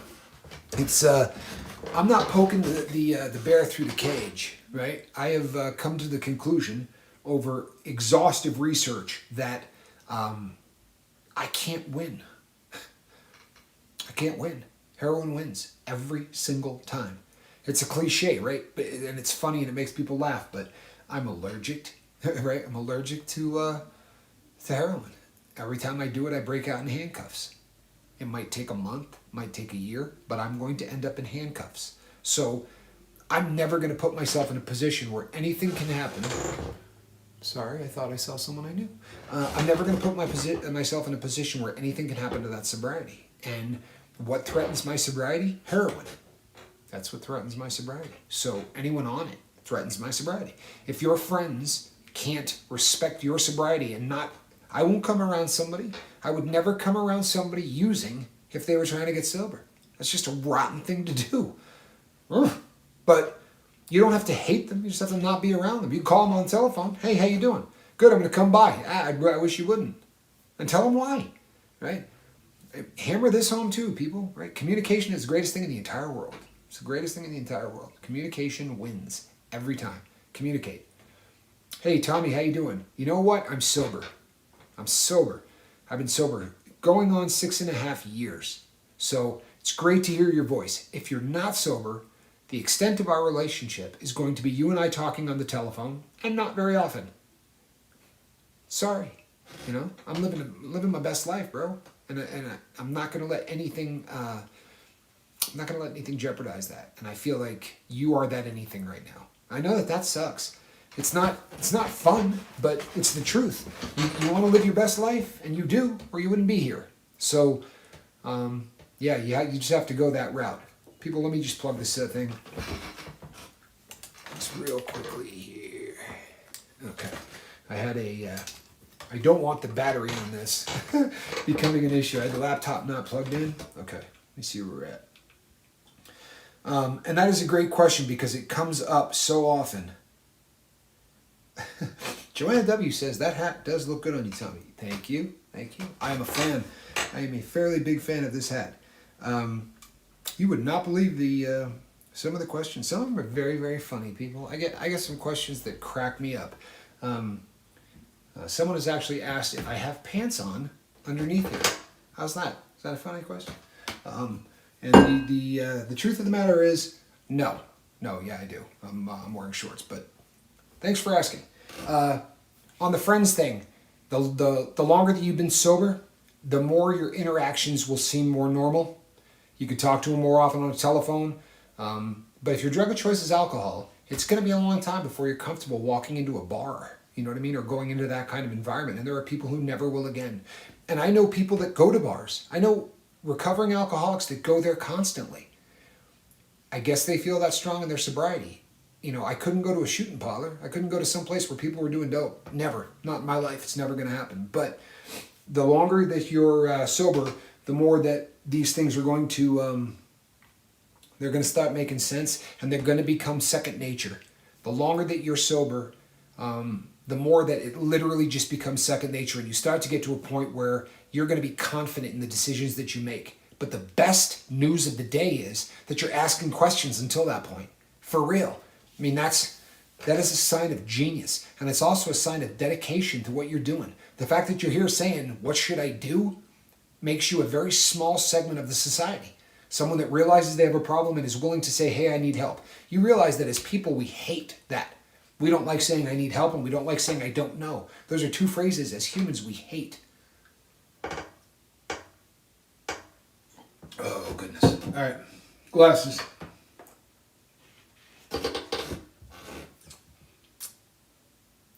Fleming Jackson says, I volunteer at a food bank about 3 to 4 days a week. That is awesome. God has been so good to me. It keeps me busy and it helps me stay out of trouble. It's such a blessing. I want to tell you something. Service of any kind, giving back, is something that it is astounding the number of former addicts, recovering addicts, who volunteer and do things like that. I've got friends that, you can't name anything that you can't volunteer for that I don't have at least one friend who works there. Soup kitchens, people that volunteer at churches, people that volunteer at schools. We feel the need to give back. And it's something that I think sobriety dictates. Not being clean, sobriety. I know that sounds like semantics, and you can call it whatever you want. But there's a difference between not using and living your best life. I like to use the term sober because to me a sober life means far more than just abstaining. It means that you're comfortable being without. You understand? It means that your life right now is not... I hear people, you've heard them, who say, I still love this stuff. I love this stuff way too much. I just can't do it. People, I'm way past that. I can say, I remember how much I loved it, but I'm not going to sit around and think, I love that substance. I just have to spend the rest of my life without it. That's no way to live. And I promise you that if you start taking the steps to build your new you, right, then you're going to get to a point where you're not going to care. You're not going to think to yourself, well, I'm living without alcohol, or I'm living without... No, I'm just living. I'm living. And someone will say, hey, do you want a drink? No, I don't. It's not, I'm going to do without. No, I don't want one. I don't want heroin, right? I don't. I'm very, very content living the life that I'm living. And there is a difference. You will meet people who are miserable. They're sober and they're miserable. You know what my drug of choice is, people? Kindness. I'm dead serious. If you got a drug of choice, what is it? Kindness, caring, loving. Those are my drugs of choice. So when I meet someone who goes, I'm sober, and every other word out of their mouth is some form of hate, you're absolutely not using. I'm not going to doubt that. If a person tells me they're not using that, I'm going to take them at face value. They're not using. But don't tell me you're happy and sober. You cannot exude hate and be a happy person. You can't. It's, I don't know, it seems like it ought to be so basic.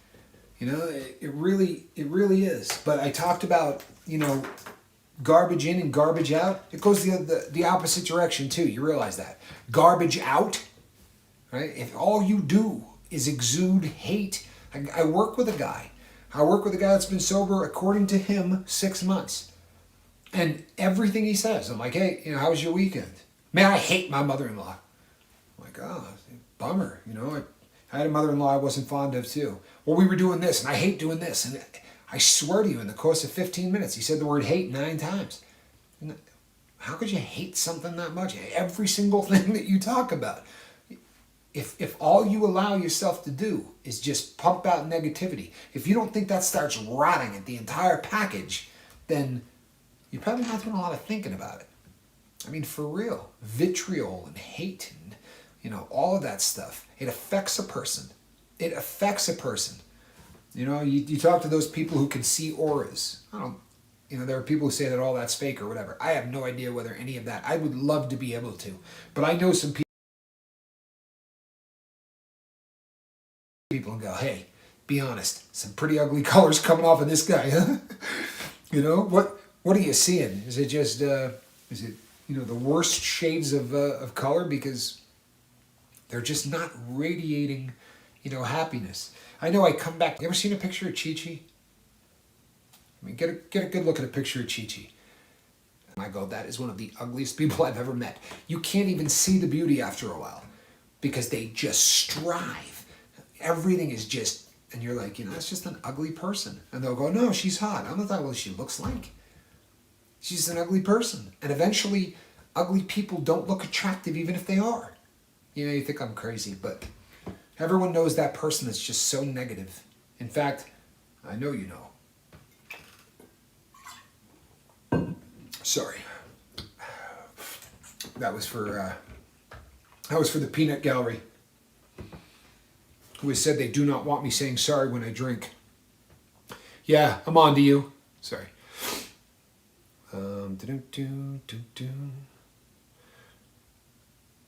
I'm just going through and reading some of the stuff Linda has put up for me. People, I had an email earlier from a gentleman that said, to be really honest, you sound like, you almost sound like you're desperate to get these 4,000 hours. He was basically busting my chops a little bit about, he was not disrespectful in any way, so I'm not lashing out, not saying his name or anything else. He was super respectful, but he said, I don't think you should come across like you're begging for it. You almost sound desperate. I'm desperate.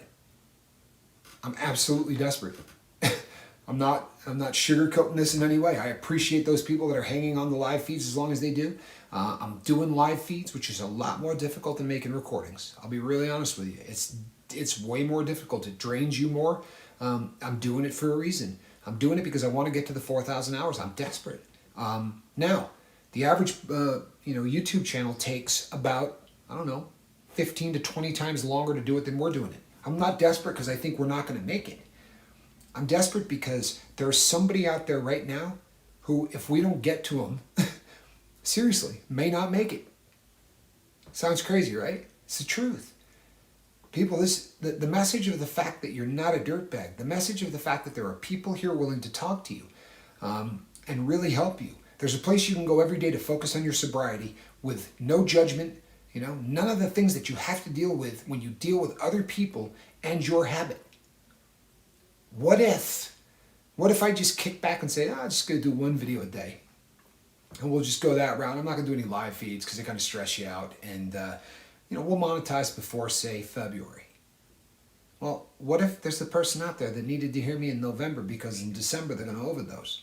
I'm not trying to make this dramatic, people, but this is my thought process. I mean, the quicker that I get this thing monetized, the quicker that this gets shoved down the throat of people that normally wouldn't see it, right? It really is about getting a partner named YouTube. I want YouTube on the boat. You understand? They don't get a hat, only one hat, but I want YouTube on this boat. And if I seem desperate to get it, it's because I'm desperate to get it. So, no apologies. No apologies. Miss Deja Moores has said, the hardest thing I have done and still learning to do is loving myself. I have beat this to death, and I will continue to do so. Wait. Yeah, sorry. My brain just shut down. Has that ever happened to you? You're thinking, and then everything goes boom. That's awful when you do it, and you're on a live feed, or you're doing it where you're talking to a group of people. That's awful. It's one thing when you're doing it just you and a friend, and you're like, what was I just talking about? But when you got to do that in front of a crowd. But anyway, Miss Moore said, hardest thing I've done still in learning to do is loving myself. I have said this before. I'm going to say it again and again and again and again. No one is ever going to love you more than you love yourself. So if you do not strive to love yourself here, then you're never going to get that love from somebody else. And that is a fact. And people, if you do not believe, or you forget believe, because it's not a belief thing, if you do not understand that receiving love from people, from other people, is important, and you just don't get it, I promise you, it is as important as oxygen and water. We have to have love. If we're going to live a happy existence, we have to feel love from other people. And it doesn't have to be, I'm not saying you need to be married, you need to have a boyfriend, a girlfriend. I'm just saying love is a crucial element of being a human being. It's one of the reasons that this boat is taking off as fast as it is because everyone here truthfully strives to love one another, even if we disagree. But it is hard for a lot of people to learn to love themselves, especially if you've had a tough past. You got to look in the mirror someday and go, I'm a convicted bank robber and I'm standing in a federal prison, right? Like I have given away everything God ever gave me. Everything I was ever born with that you could call a talent or anything else, I have squandered. And I am locked up while my mother is in tears, right? And my father is miserable because I'm in federal prison. I have a son who can't spend a holiday with his father. I have a daughter who doesn't know me. That, standing in a federal prison and looking into a pounded piece of metal, because you can't use a mirror, right? We'll break it and make a weapon out of it. When you're standing in that cell and looking at yourself in the mirror and going, I don't even like me, much less love me, right? I promise you, if in that environment, I could learn to look in that mirror and go, you know what, I do love this guy. This guy's trying. You don't start off loving yourself because you're perfect. You start off loving yourself because you are making that effort. You can look at yourself in the mirror and go, boy, you got to give this guy some credit, right? Chips are down, as bad as things are. He's fighting the good fight. And it starts out with respect. Once you start to respect yourself, and it's like that with other people too. It's very difficult to love somebody that you don't respect. So people say it's hard to love yourself. Well, start respecting yourself first. And how do you do that? Well, you take care of yourself, right? Shower every day. I'm not picking on anyone. I'm saying it's literally starts with the most basic stuff in the world. People laugh. I make my bed every day. Everything I do, all of those small little things are a declaration of this is the new guy. Start changing, Deja. Start changing all of the things that you've been doing. Mark calls it creating new memories. I call it creating a new you. Start doing things different than you've ever done it. It's a great episode of the television show Seinfeld, where George Costanza is sitting at the bar at the coffee shop, and a girl walks up and sits down next to him, and starts talking to him, and he blurts out to her, I'm 38 years old, I live in my parents' house, I have no job, I'm bald, right? And he goes through all of the things that are just completely wrong with him, and this beautiful blonde girl asks him out on a date. And through the entire episode, anytime the first thing that comes to his mind, he does the exact opposite. And it's a silly episode, it's funny, it's really funny stuff. But I'm not kidding, that's pretty much how I lived the first 3 to 4 years of my sobriety. I would get a thought in my head and go, nope, I'm not going to do that. Because my thoughts don't work right. Like, I have to evaluate every decision I make before I do it. I really do. I have to make a conscious decision. Is this a good idea? Is this a bad idea? It's probably a pretty bad idea. I don't fire from the hip anymore because the decisions I make quickly are bad ones. This fell on the list of new things. All of them did. I designed who I wanted to be. Deja, design who you want to be. You say it's difficult to love yourself. Well, it's difficult to love the old me. I couldn't love the old me today. I couldn't. So I made a new me. And I made him lovable.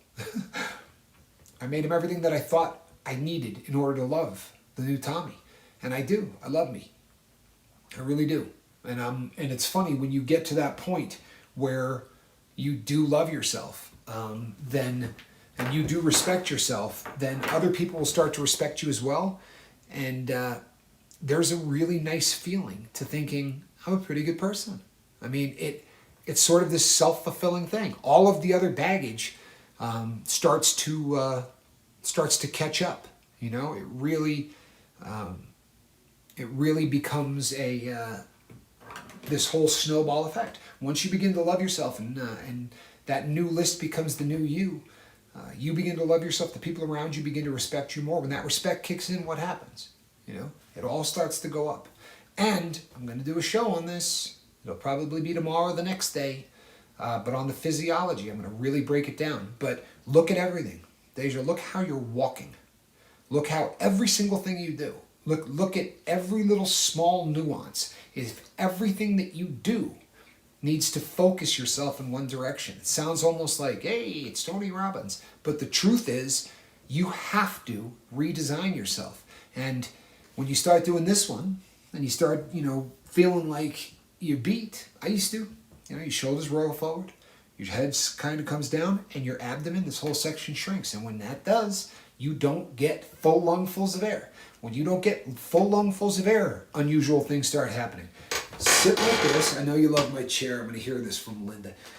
Sit like this and just start talking like this. Be one of those guys. Hey, man, you've reached the lifeboat, Captain Tommy. Talk like that for about 40 seconds and watch what it does to your attitude. Watch what it does to everything about you. It will change your physiology. It will change how you feel.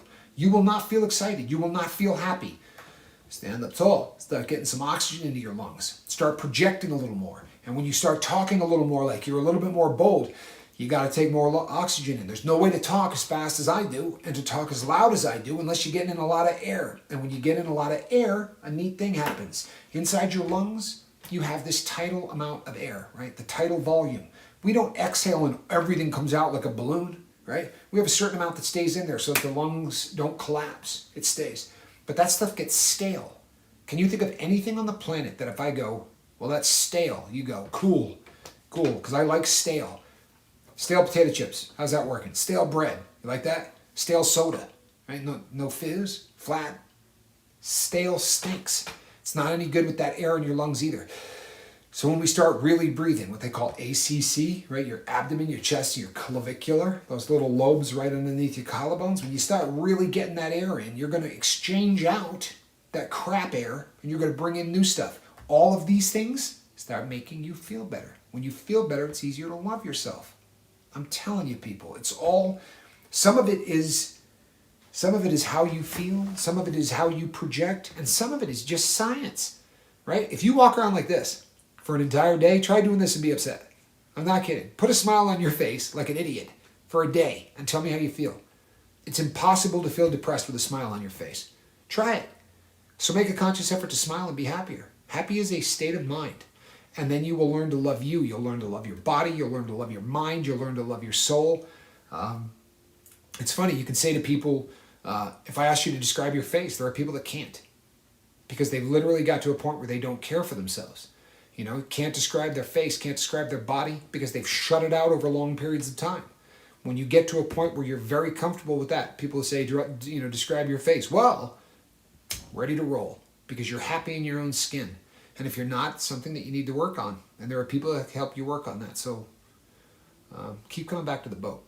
Deja, I think you'll like it here. Oh, wait. Guess who is here, people? Did I just say, oh, wait? It's like the second time I've done that. Chi-Chi is here. Chi-Chi, I am so happy that you are here. And And it's good you got here when you did, because I was saying something awful about you just before you got here. So glad you missed that. I'm kidding, Chi-Chi. But we were talking about you because you're a very positive person, and I feel so blessed to have you on this boat that I mentioned some of your attributes and characteristics that I'm a big fan of. Could not be any happier that you're here. Greg F. I quit energy drinks and soda and went from 200 pounds to 175. People, this man lost 25 pounds. And I'll tell you something, more important than losing 25 pounds, don't get me wrong, that's awesome. But you got that crap out of your body. Energy drinks, there's, a lot of them have a ton of caffeine in it and sort of rely on that. But a lot of them add a ton of other things, all of them which are mild stimulants. Putting all of those different stimulants into your body at the same time is not a great idea. It really isn't. So the fact that you're getting that out of your system, they say energy drinks in large amounts are bad for your liver, they're bad for your kidneys. Good for you, man. Seriously, Greg, that's awesome. And you dropped 25 pounds. I mean, there's nothing wrong with that. I would be willing to bet you probably look and feel a whole lot better after dropping 25 pounds. Man, congratulations. I'm not laughing at you. I just got a very funny text. How cool is that, man? For real. Good for you. That is awesome. 25 pounds. That is awesome. And yeah, Chi-Chi, we're very happy you're here. People, from time to time, everybody on the boat will disappear for a while and then come back. People will miss a couple of videos, they will come back. That is normal. I get emails from people that say they feel guilty because they miss stuff. There's a reason everything we do, even if it's live, gets put up there. It's so that if at a later date you want to go back and watch all this stuff, fantastic. You don't have to feel pressured to.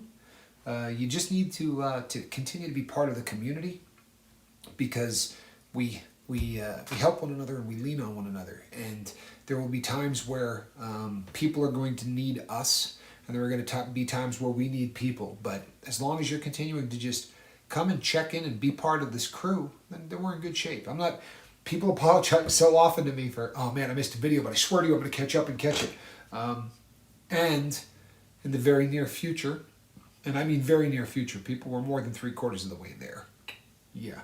So in the very near future, we are going to finish our goal of 4,000 hours. When we do, I will probably harp on, you catching the videos and watching as much as you can, probably a little less. Maybe not. But in theory, I should be able to carp on you a little less for it. But we always want to make sure that we're here, if we can be, because it's not so much about watching the videos as it is supporting everybody who's here. Like that, there are people leaving emails right now that have issues in their lives. And it's great that there are people here to take care of them. That's really important stuff. Jeremy Armitage, thanks everybody for the kind words and help. It feels good to be around people like myself. I love that. And Jerry, make no mistake about it, you are around people like yourself. We are all in the same boat. There's a reason this is called the lifeboat, Jerry. We're all in the same boat. And the best thing about this boat is it's not prejudice. It's the only thing you can respect about drugs. For real. It doesn't care who it messes with in any way, shape, or form. I'm looking at the boxers and briefs have made another appearance. Apparently that pops up from time to time. Do I wear boxers or briefs? Honestly, I couldn't tell you. And I don't even remember what I was saying. No, we're all in the same boat. And it feels fantastic, that it doesn't matter whether you're black or white. It doesn't matter whether you're a Republican or a Democrat, a man or a woman, young, not quite so young, or anything in between any of those things. The beautiful thing is that all of us have been there and done that. And whether you have 15 years of sobriety or whether you have 15 minutes of sobriety, we're all fighting the good fight. And honestly, for me, my heart is always touched, and I always seem to be affected slightly more by that person that's 15 minutes sober, because I remember it. As a person whose drug of choice was heroin, I quit 1,000 times. And I mean, I stopped using and tried to quit 1,000 times or more before I finally quit. The term quit really means we're not doing it anymore, right? So when people say, I quit 20 times, no, you didn't. You tried, right? But it's like that quote from Coelho who says, the key to life is to get knocked down 7 times, but get up 8. And Mr. Amjad, you're getting up, right? And the fact that you just sent an email to me, and I saw it because it popped up on the banner on my phone, so I know the email is there. You will be hearing from me this evening. The fact that you're there and doing that says mountains, about what it is you're trying to do, and that makes puts a smile on my face. It really does. I'm very happy that you're here, and that's the important thing. That we're all here, we're all pulling for the same side. Thank you so much for sending that email, and I promise you that that I'm going to respond to you this evening. So be looking for that. People, thank you so much for making this dream a reality for me. Thank you so much for consistently showing up and supporting this cause. You people have been fantastic. I apologize briefly for, like the guy said, the air of desperation almost. But I want this, people. I want this. I've never wanted anything like this. I want this boat to the 4 corners of the world. I want this message to, it's a fire. I want it to be a forest fire. And I want that to turn into, I'll tell you what, think about it as an epidemic. I want our message to infect the entire world. I don't care where on the planet you are. I want people to be infected with the concept that addicts are people too, and that they deserve the respect that every single person on this planet gets, whether or not they've ever used. That's it. That's the bottom line. And honestly, I'm gonna make that happen with your help. I really believe we can do that. There's not a doubt in my mind. But we do it in steps, and it started in a prison cell, but we're to the point, and it's amazing because I remember laying in that rack and reading book after book and dreaming about exactly this, and here we are. Before I came here, I was at rock bottom. Something? There's the great thing about rock bottom. It's a cliche. It's a really old cliche. But the great thing about rock bottom is the only place you can look is up, right? There really is. And Jerry, don't sell any of that stuff short, for real. I had a friend that used to say, savor the flavor, right? Savor the flavor. I'd be in prison going, I can't believe how bad this is. He'd go, I'd be, take it in, savor it, so that on those days you even think of doing something stupid, you remember the smell of this place, you remember the look of it, you remember the sound of it. It's the exact same thing when you're getting sober. When you're making that decision and you're moving forward, remember all of this, because when you get to the finish line, and make no mistake, my friend, you're going to get to the finish line. You're going to get to a place where you are really content in life. And the fact that we don't forget these days is what makes us strive so much to help other people. It's what makes people continue to come to this boat.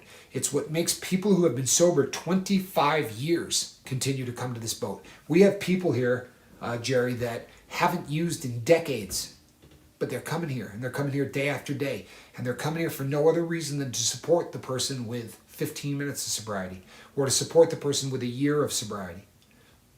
That's awesome. It really is. And again, not to harp on it and beat a dead horse, but it is the difference between those who stop using and those who get really sober and live that life, is that you can wake up sober and be the exact same jerk that you were, right? I get up in the morning, the only thing I think about is me. I don't care about anybody else. It's all about me. I gotta shave this. It's driving me insane. I try to keep this trimmed, right? My brother's is like, but it's like there's something always tickling you. There are people who get up in the morning and every single thought is just about who they are, right? It all comes down to me, me, me, me, me, me, me. Well, that's who I was when I was addicted to heroin, right? I don't want to be that person now.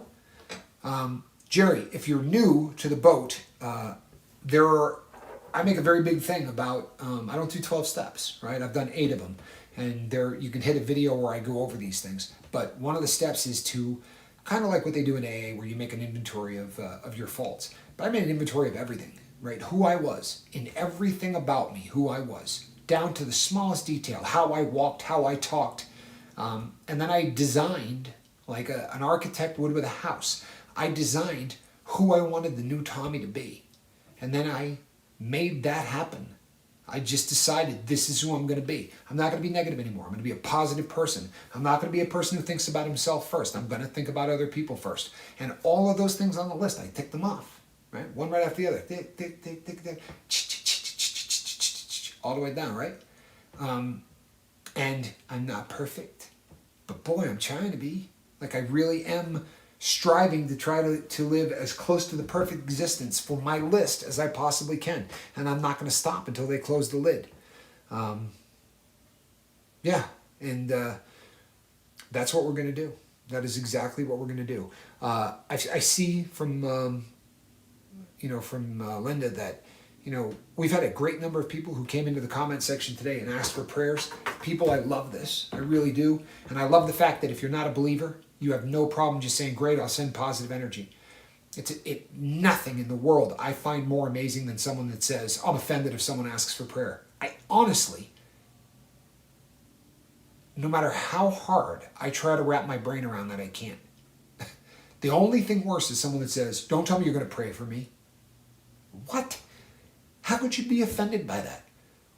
What you're saying is, in my belief system, I'm going to do what is most important to me as a gift to you.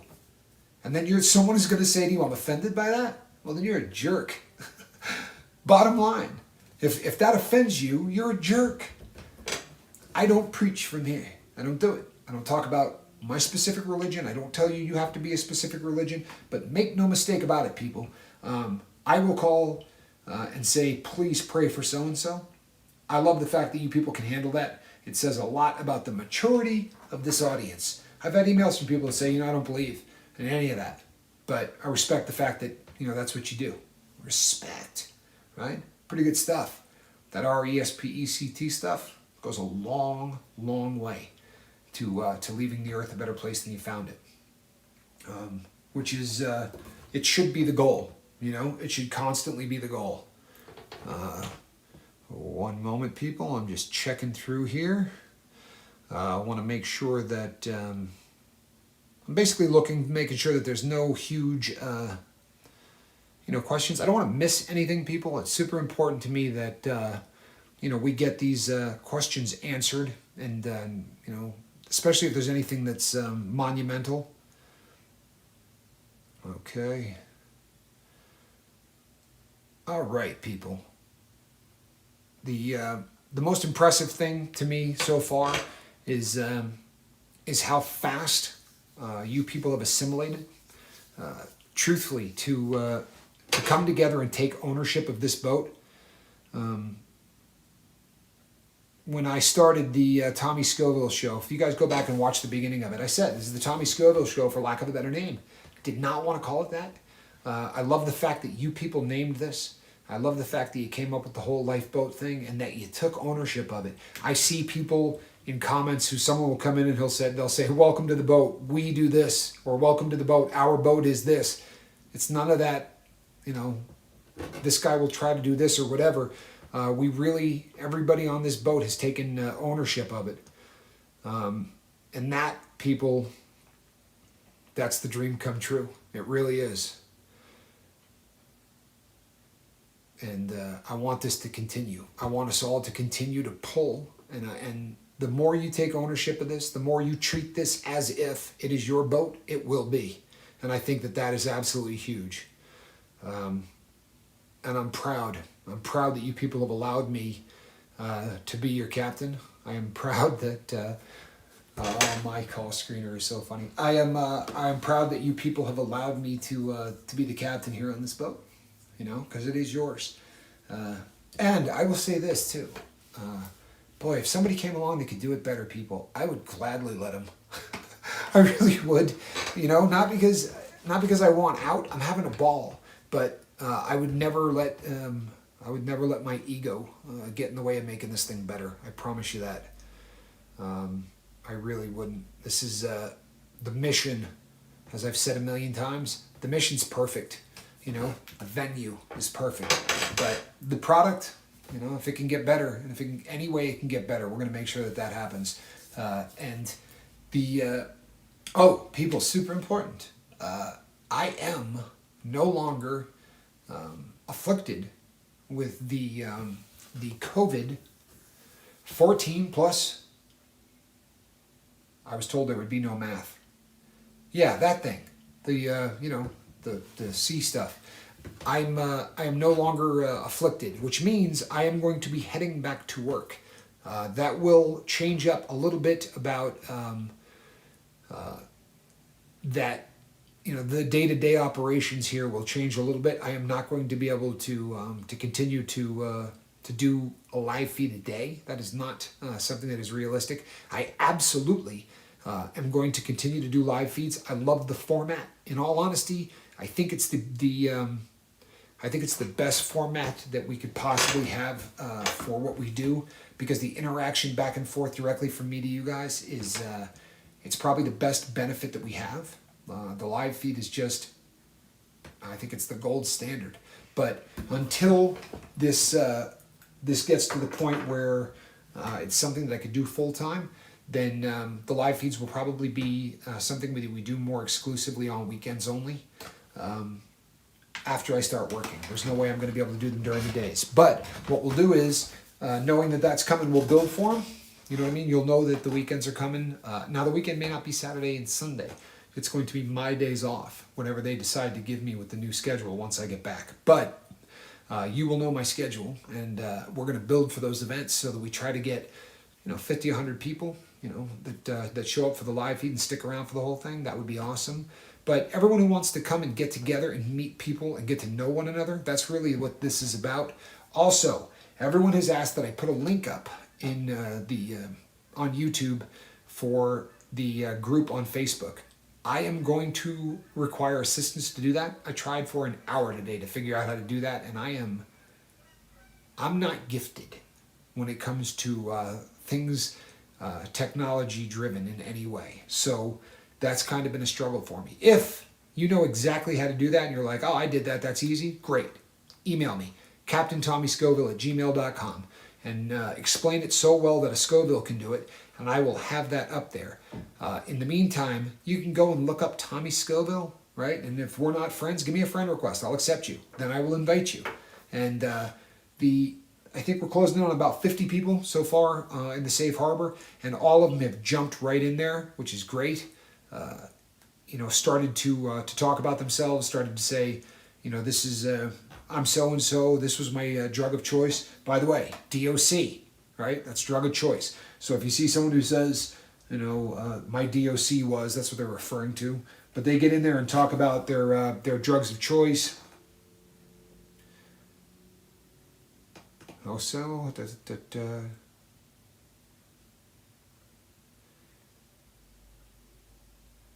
Mitch Mitchell said, Tommy, I got a question. What do you do when that a-hole won't stop and you can't walk away like that guy at work talking crap? This is tough.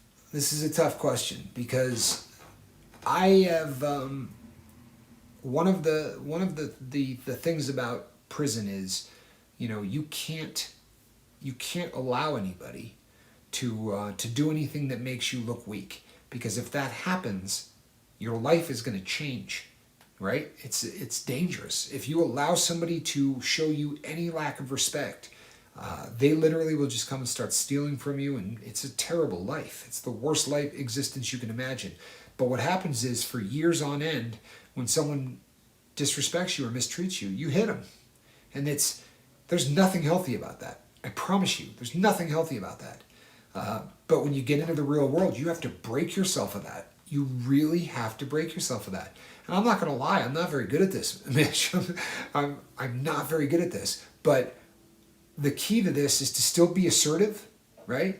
But to try to avoid the physical confrontation, because it could land you in prison. I mean, there are people locked up because they got in fistfights. Bad things can happen. You can hurt someone by accident. I've seen this. But I don't know, for me, I go up and tell people, I'm not the one. Seriously, this is not a road you want to go down. I mean, that tends to be the speech I make. It's not a good thing. It really isn't. The advice I should be giving you is to walk away, but I can't. I can't say that. I really can't, because there is a residual effect when you take it, and when you know you didn't do anything wrong and you just turn the other cheek and walk away. Very oftentimes there's a residual effect that eats away at you and starts to gnaw at you. So for me, I go up. That confrontation has to be finished. It really does. This is awful, but there was a guy at work that did this, and I told you at the beginning of the story. I honestly said to this guy, when he did the convict thing, I went back and said to him, I said, hey, I really don't want to be called convict. It's starting to bother me. And he's like, well, I'm going to call you convict. I said, well, then I'm going to call you outside. And he goes, what? I said, yeah, we're going to go outside. It wasn't the smart thing to do. To be really honest with you, it wasn't. But, and he just looked at me and he's like, well, I don't mean it as disrespect. I heard you robbed a bank. I said, yeah. Did they mention the murder? And I did it with a perfectly straight face. It was not advice, not a smart thing to do, but my goal was to frighten this guy without having to hurt him. Truthfully, communication, if done correctly, you can always talk your way out of anything. But what you can't do is walk away, because if you walk away knowing you're in the right, it's going to gnaw at you. So just try to communicate with the guy. What is it about me that is a problem for you? Seriously, what about me is a problem for you? We're stuck in the same location. You and I have to work here together. What is it about me you don't like? Because I would like to get this put to bed. And you don't do it like, it's amazing what happens when you're assertive, right? When you walk up to somebody and you stand tall and you walk directly up and you look them right in the eyes and you say, what is it about me that is a problem? You and I have to work together. What is it about me? People, so much is transferred by body language that it really does affect so much of communication. And I talked about this in a couple other videos. When you get into a confrontation, your heart starts to race and all of that. You know why that's happening? Because honestly, the part of your brain that deals with this doesn't know whether or not you're about to get into a fist fight or you're just in an argument. For real. This is why, and this is essential. Mitchell, if you find yourself feeling like that adrenaline's going and all that, we're not great at making good decisions when adrenaline is rushing through our body. For real. That's something you have to train to do. That's why they continue to train people in military situations under live fire, right? So you hear the noise and you hear all that, so that as the adrenaline is going, you can get used to that. So the reason that we say to people, you need to make you make a concentrated effort to breathe deep, because your brain will go, oh, this is not a fight. Nobody who ever got into a fist fight in the middle of it went, hold on, I'm going to take a couple deep breaths. Hold on. Almost with you. Right? That doesn't happen. Right? If you're in fear for your life and you're running away, you don't stop and go, I need to catch a couple of breaths. Hold on. So by taking those 2 deep breaths, all of the next things that your body are going to do, releasing the adrenaline, getting all of the different stuff to prepare you for fight, those will go away. Control your breathing and then just communicate with these people. Say exactly what is on your mind, because that is essential. Let me see here. Jeremy Armitage says, love is the most powerful thing in the universe. No question. He says, I live by that. It is, without a doubt, my friend, the most powerful thing in the universe. You said earlier, it's nice to be around, people like you. You're going to find, and I am very proud to say this because I had a hand in it, but you are going to find that there's more love here than you're going to find any other place on the net. And I'm proud to be associated and affiliated with that. I really am, especially because if you look at what what else is around us, it's astounding, because this really is an oasis of that kind of energy and that kind of feelings in a sea of some real negativity. There are sites that you can go to that talk about nothing but YouTube, and you enter your channel name, and one of the things that they'll do is they'll say, here are the people that do exactly what you do, so that you can look at them and you can maybe learn from their channels or anything else. A very unusual thing happens when you enter the lifeboat there. They don't have anybody that they can tell you, like, here are channels like yours. They'll give me a comedian, for real, or something like that, because there's nobody doing what we're doing. What we're doing is very, very unique. And I'm proud of that. I'm proud of the direction that that this boat has gone. I'm proud of the direction that you people have taken it in. My goodness, LeBron shoe collector. How you doing, my friend? This is people. This gentleman that is now in the comment section. Do say hello to him. This is a friend of mine from way back when, and like very few people, he put up with the countdown. A lot of you who just got to the boat didn't deal with the countdown, but for a very long period of time before we opened up this channel, before there was the Tommy Scoville show even, I was on Instagram and very, very active on Instagram. And one of the things that I did was to sort of prepare everybody for the fact that I was going to be going and starting a YouTube channel. And I started preparing probably, I don't know, a long time before I actually went live. And I think I started doing the official countdown at somewhere around 100 days, so like 3 months or so. And it would just be every day, it would be like 89 days till the summer of Tommy, 87 days till the summer of Tommy. It was the longest countdown ever. And people like my friend in the comment section right now sat through all of that. And it really was almost ridiculous, but it did what I was hoping it would do. And when we went live, there were already about 200, I think, subscribers that had already come to the channel before we ever even threw the switch. So we got off to a very good start. But I'm touched and I'm honored that you're here, my friend. I really am. It means the world to me.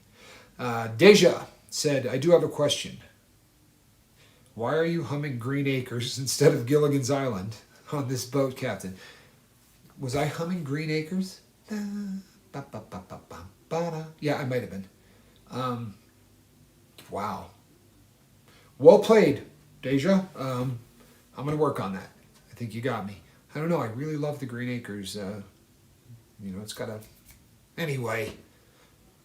All right, I'll work on that. Jesse Simpson. Hey, Tommy Scoville. How's my health been doing? I am pretty much out of the woods. I had a terrible, terrible headache yesterday. I really did. It was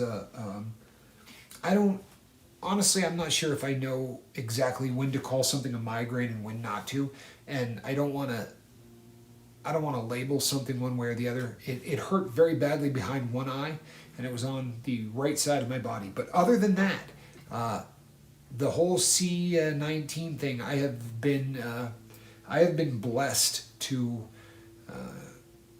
to come through that a lot faster than a lot of other people. You can go back and actually watch me go through it. I filmed, especially the bad days. It was really kind of a, it's a blessing. The bad days are on film, and I had, I think, 3 or 4 of them that were just awful, where my entire body hurt. Just getting from upstairs to downstairs was impossible. It really was.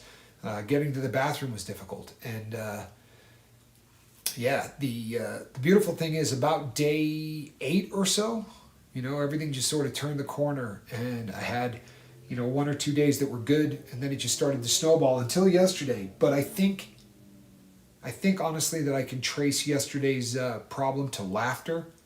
I saw something online, and you would have had to have been there, but I laughed so hard.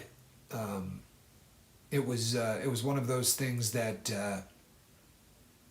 I got on a laughing spree. I would just laugh way too hard. I felt like I was about 13, and I was trying not to laugh in church, kind of a thing, and I just could not stop. And I truthfully blame my headache on the laughter and on the comedian who had me laughing. I should probably write a letter to that comedian and say, you do realize that you gave me what might have been the worst headache I've ever had. But I suppose it is their job to make me laugh, so we'll let that pass. Let me see here. Fiona Crispin says, laughter is the best.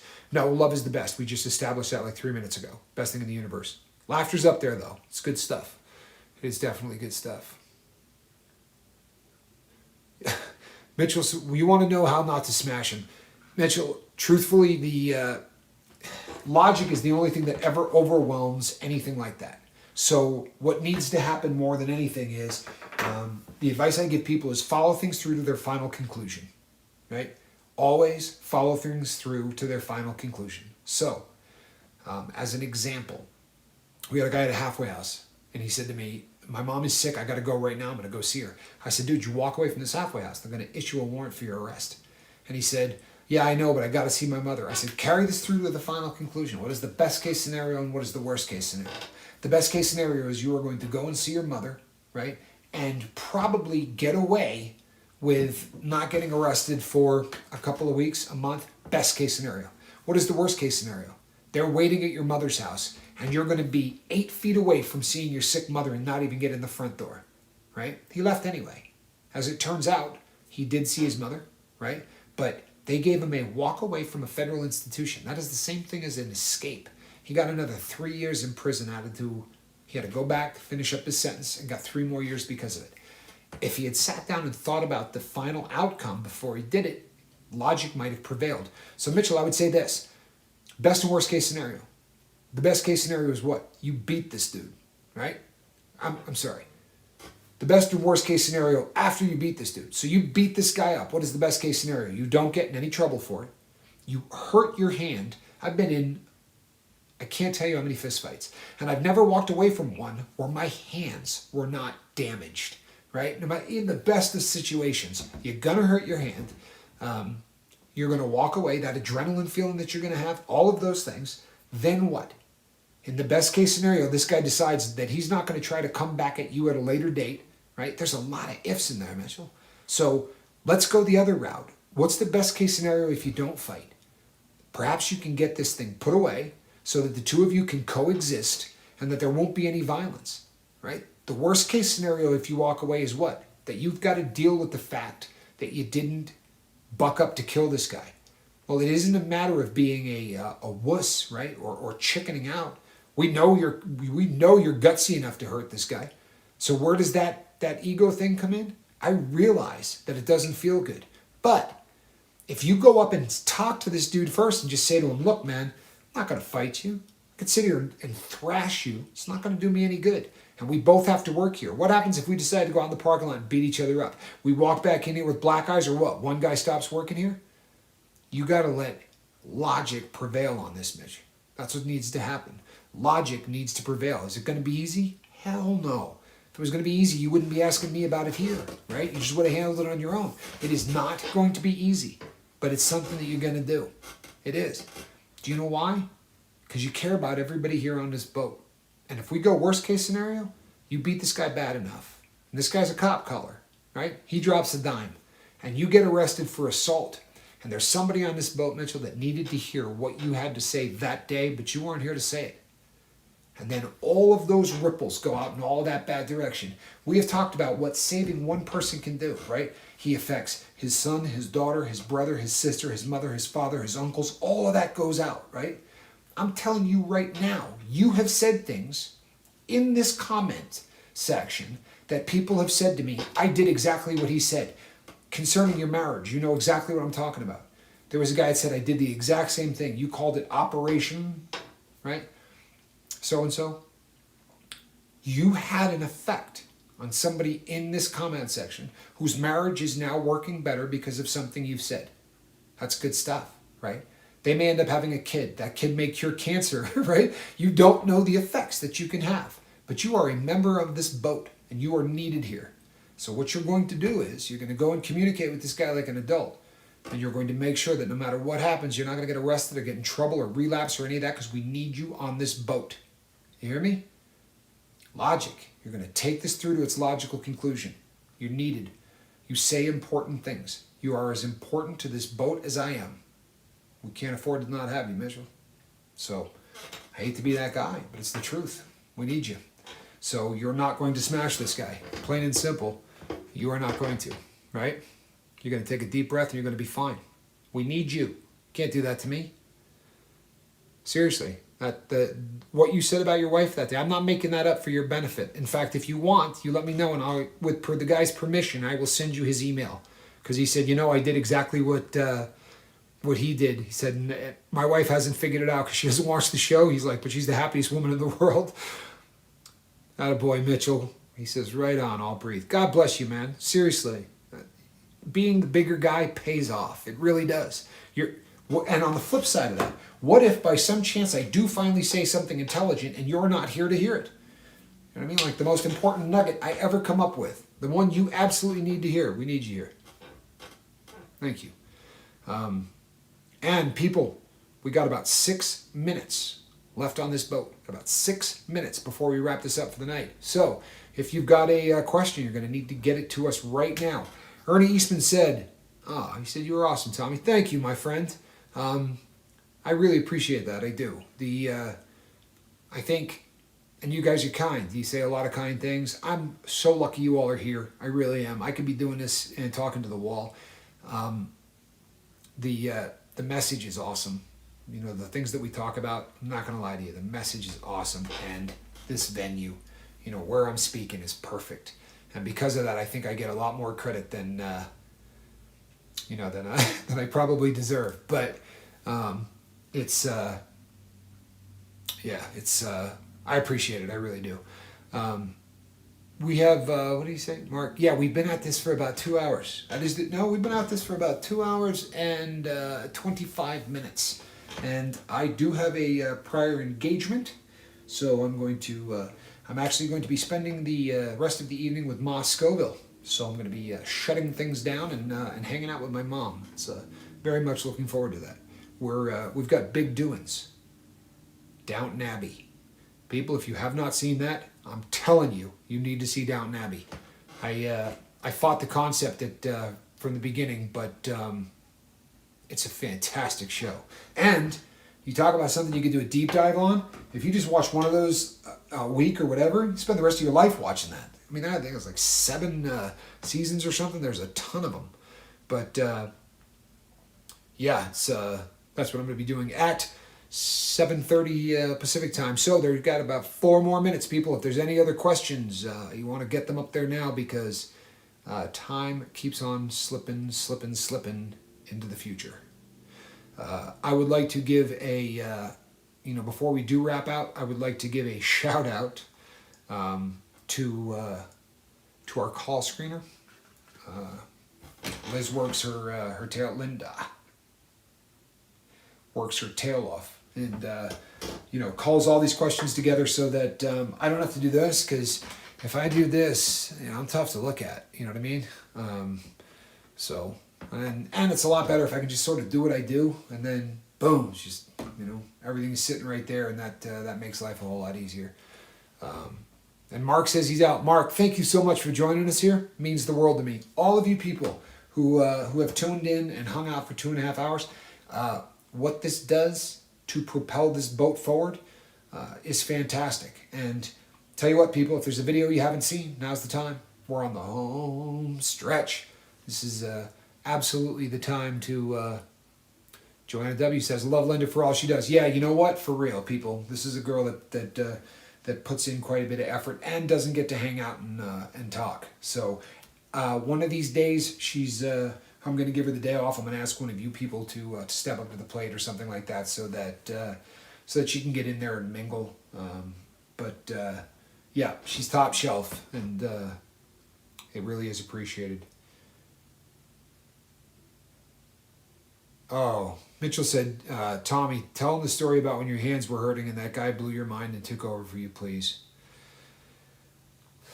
This is such a hard story to get through. All right, Mitchell. All right, I was working at a shipyard and my hands were like this big, and I was just really going through it. And I don't tap, right? The old Tommy called in sick. The old Tommy didn't do what he was supposed to do, and he was the guy that worked that couldn't be relied on. So I just it got to a point where it was so bad that I was going to work, and you can look on and see the pictures of my hands. They literally were this big. They look like boxing gloves. I couldn't close my fingers. And I got to work, and they had told me I wasn't going to do sandblasting. I wasn't going to have to do any of these things that were tough on the hands. And I got there, and they had me hand sanding on the deck of a military vessel on top of the like crow's nest, the highest place you could be. It had to be on a man lift on top of the deck of a boat that's on dry lift. I'm like 160 feet off the ground, and I'm hand sanding. You're holding a block. And I did it, and the next day I came in, and my hands were just, I mean, I was devastated. So when I came in the next day, the boss said, hey, I need you to hand sand the crow's nest. And I said, I did that yesterday, we're good. And he goes, no, we're not on that boat. It was called the L-32. He's like, we're on an L-32, but we're on the new one out of Monterey. Same boat, same military boat. And I went, all right. I'm like, I'll do it. And I was getting ready to, go and do it. And one of these guys piped up and he goes, hey, if you did everything right, you could, you basically could request a day off. You had the ability to, like on a day where you're doing sandblast, you can go, hey, I get to choose a job today. I'm going to go work the pump, where you just sit there and throw all the switches, right? But you had to basically be like the employee of the week kind of a guy. So there was a guy that was in that position. He goes, hey, you said I could choose my next job. And he goes, yeah. He goes, all right, well then I want to sand that crow's nest. And he's like, you want to do what? He's like, yeah, I want to go hand sand the crow's nest. He goes, last night, Tommy got a great picture of the sun setting over the Golden Gate Bridge. He's like, I want to take a picture of that today. And he goes, you really want that? He goes, yeah. He goes, all right. And he goes, well, Tommy. And he goes, nah, you can take my job, because he was working pots, just flipping switches. And I was like, I couldn't believe it. Like, I've never hung with this guy. There was no reason. So as I was, I went over, I said, hey, man, I really appreciate you. You know, I said, my hands. Well, the only place I had ever talked about my hands and that people really knew about it was through the channel, you know, my brother's channel. I was doing Tommy's picks and everything else. And the guy looked at me and he goes, yeah, chase the heat for life. Which was just, you know, I didn't know that anybody at work knew me. And I mean, knew I was Tommy Scoville. I tried to, you know, keep a low profile. And it was one of those things where, I mean, this dude took a really bad job for the day because he knew my hands were hurting. And, you know, I had a chili head right in the crew that I didn't know was there. But just to look on I mean, my jaw dropped. He looked at me and went, chase the heat for life, bro. I was like, oh, I'm going to give you a shout out on the channel. But it was, thanks, Mitchell. It is a good story, though. It was one of those things that just took my breath away. And then we sent him out some tubes of terror and some other things so that he at least, you know, got a little bit of love out of it, which was good. And now, people, thank you for sticking around this entire time. Mitchell, you do the right thing. And my friend has sent me an email. I am going to be responding to that email this evening, my friend, in New Jersey. You will get that response, Jerry. So you will get it. You have my word. People, yeah, my call screener, Linda, you are the best. You are absolutely not going to see anything down here, but this will be up there on our playlist under live. Thank you so much for tuning in. If there's a video you haven't seen, people see it. This is the time to stack up some hours. Do what you can to log those up for us, huh? We're all in this together. All right, everybody. I am Captain Tommy Scoville. This is the lifeboat. Now, you know what to do. Go save somebody. Have a good night.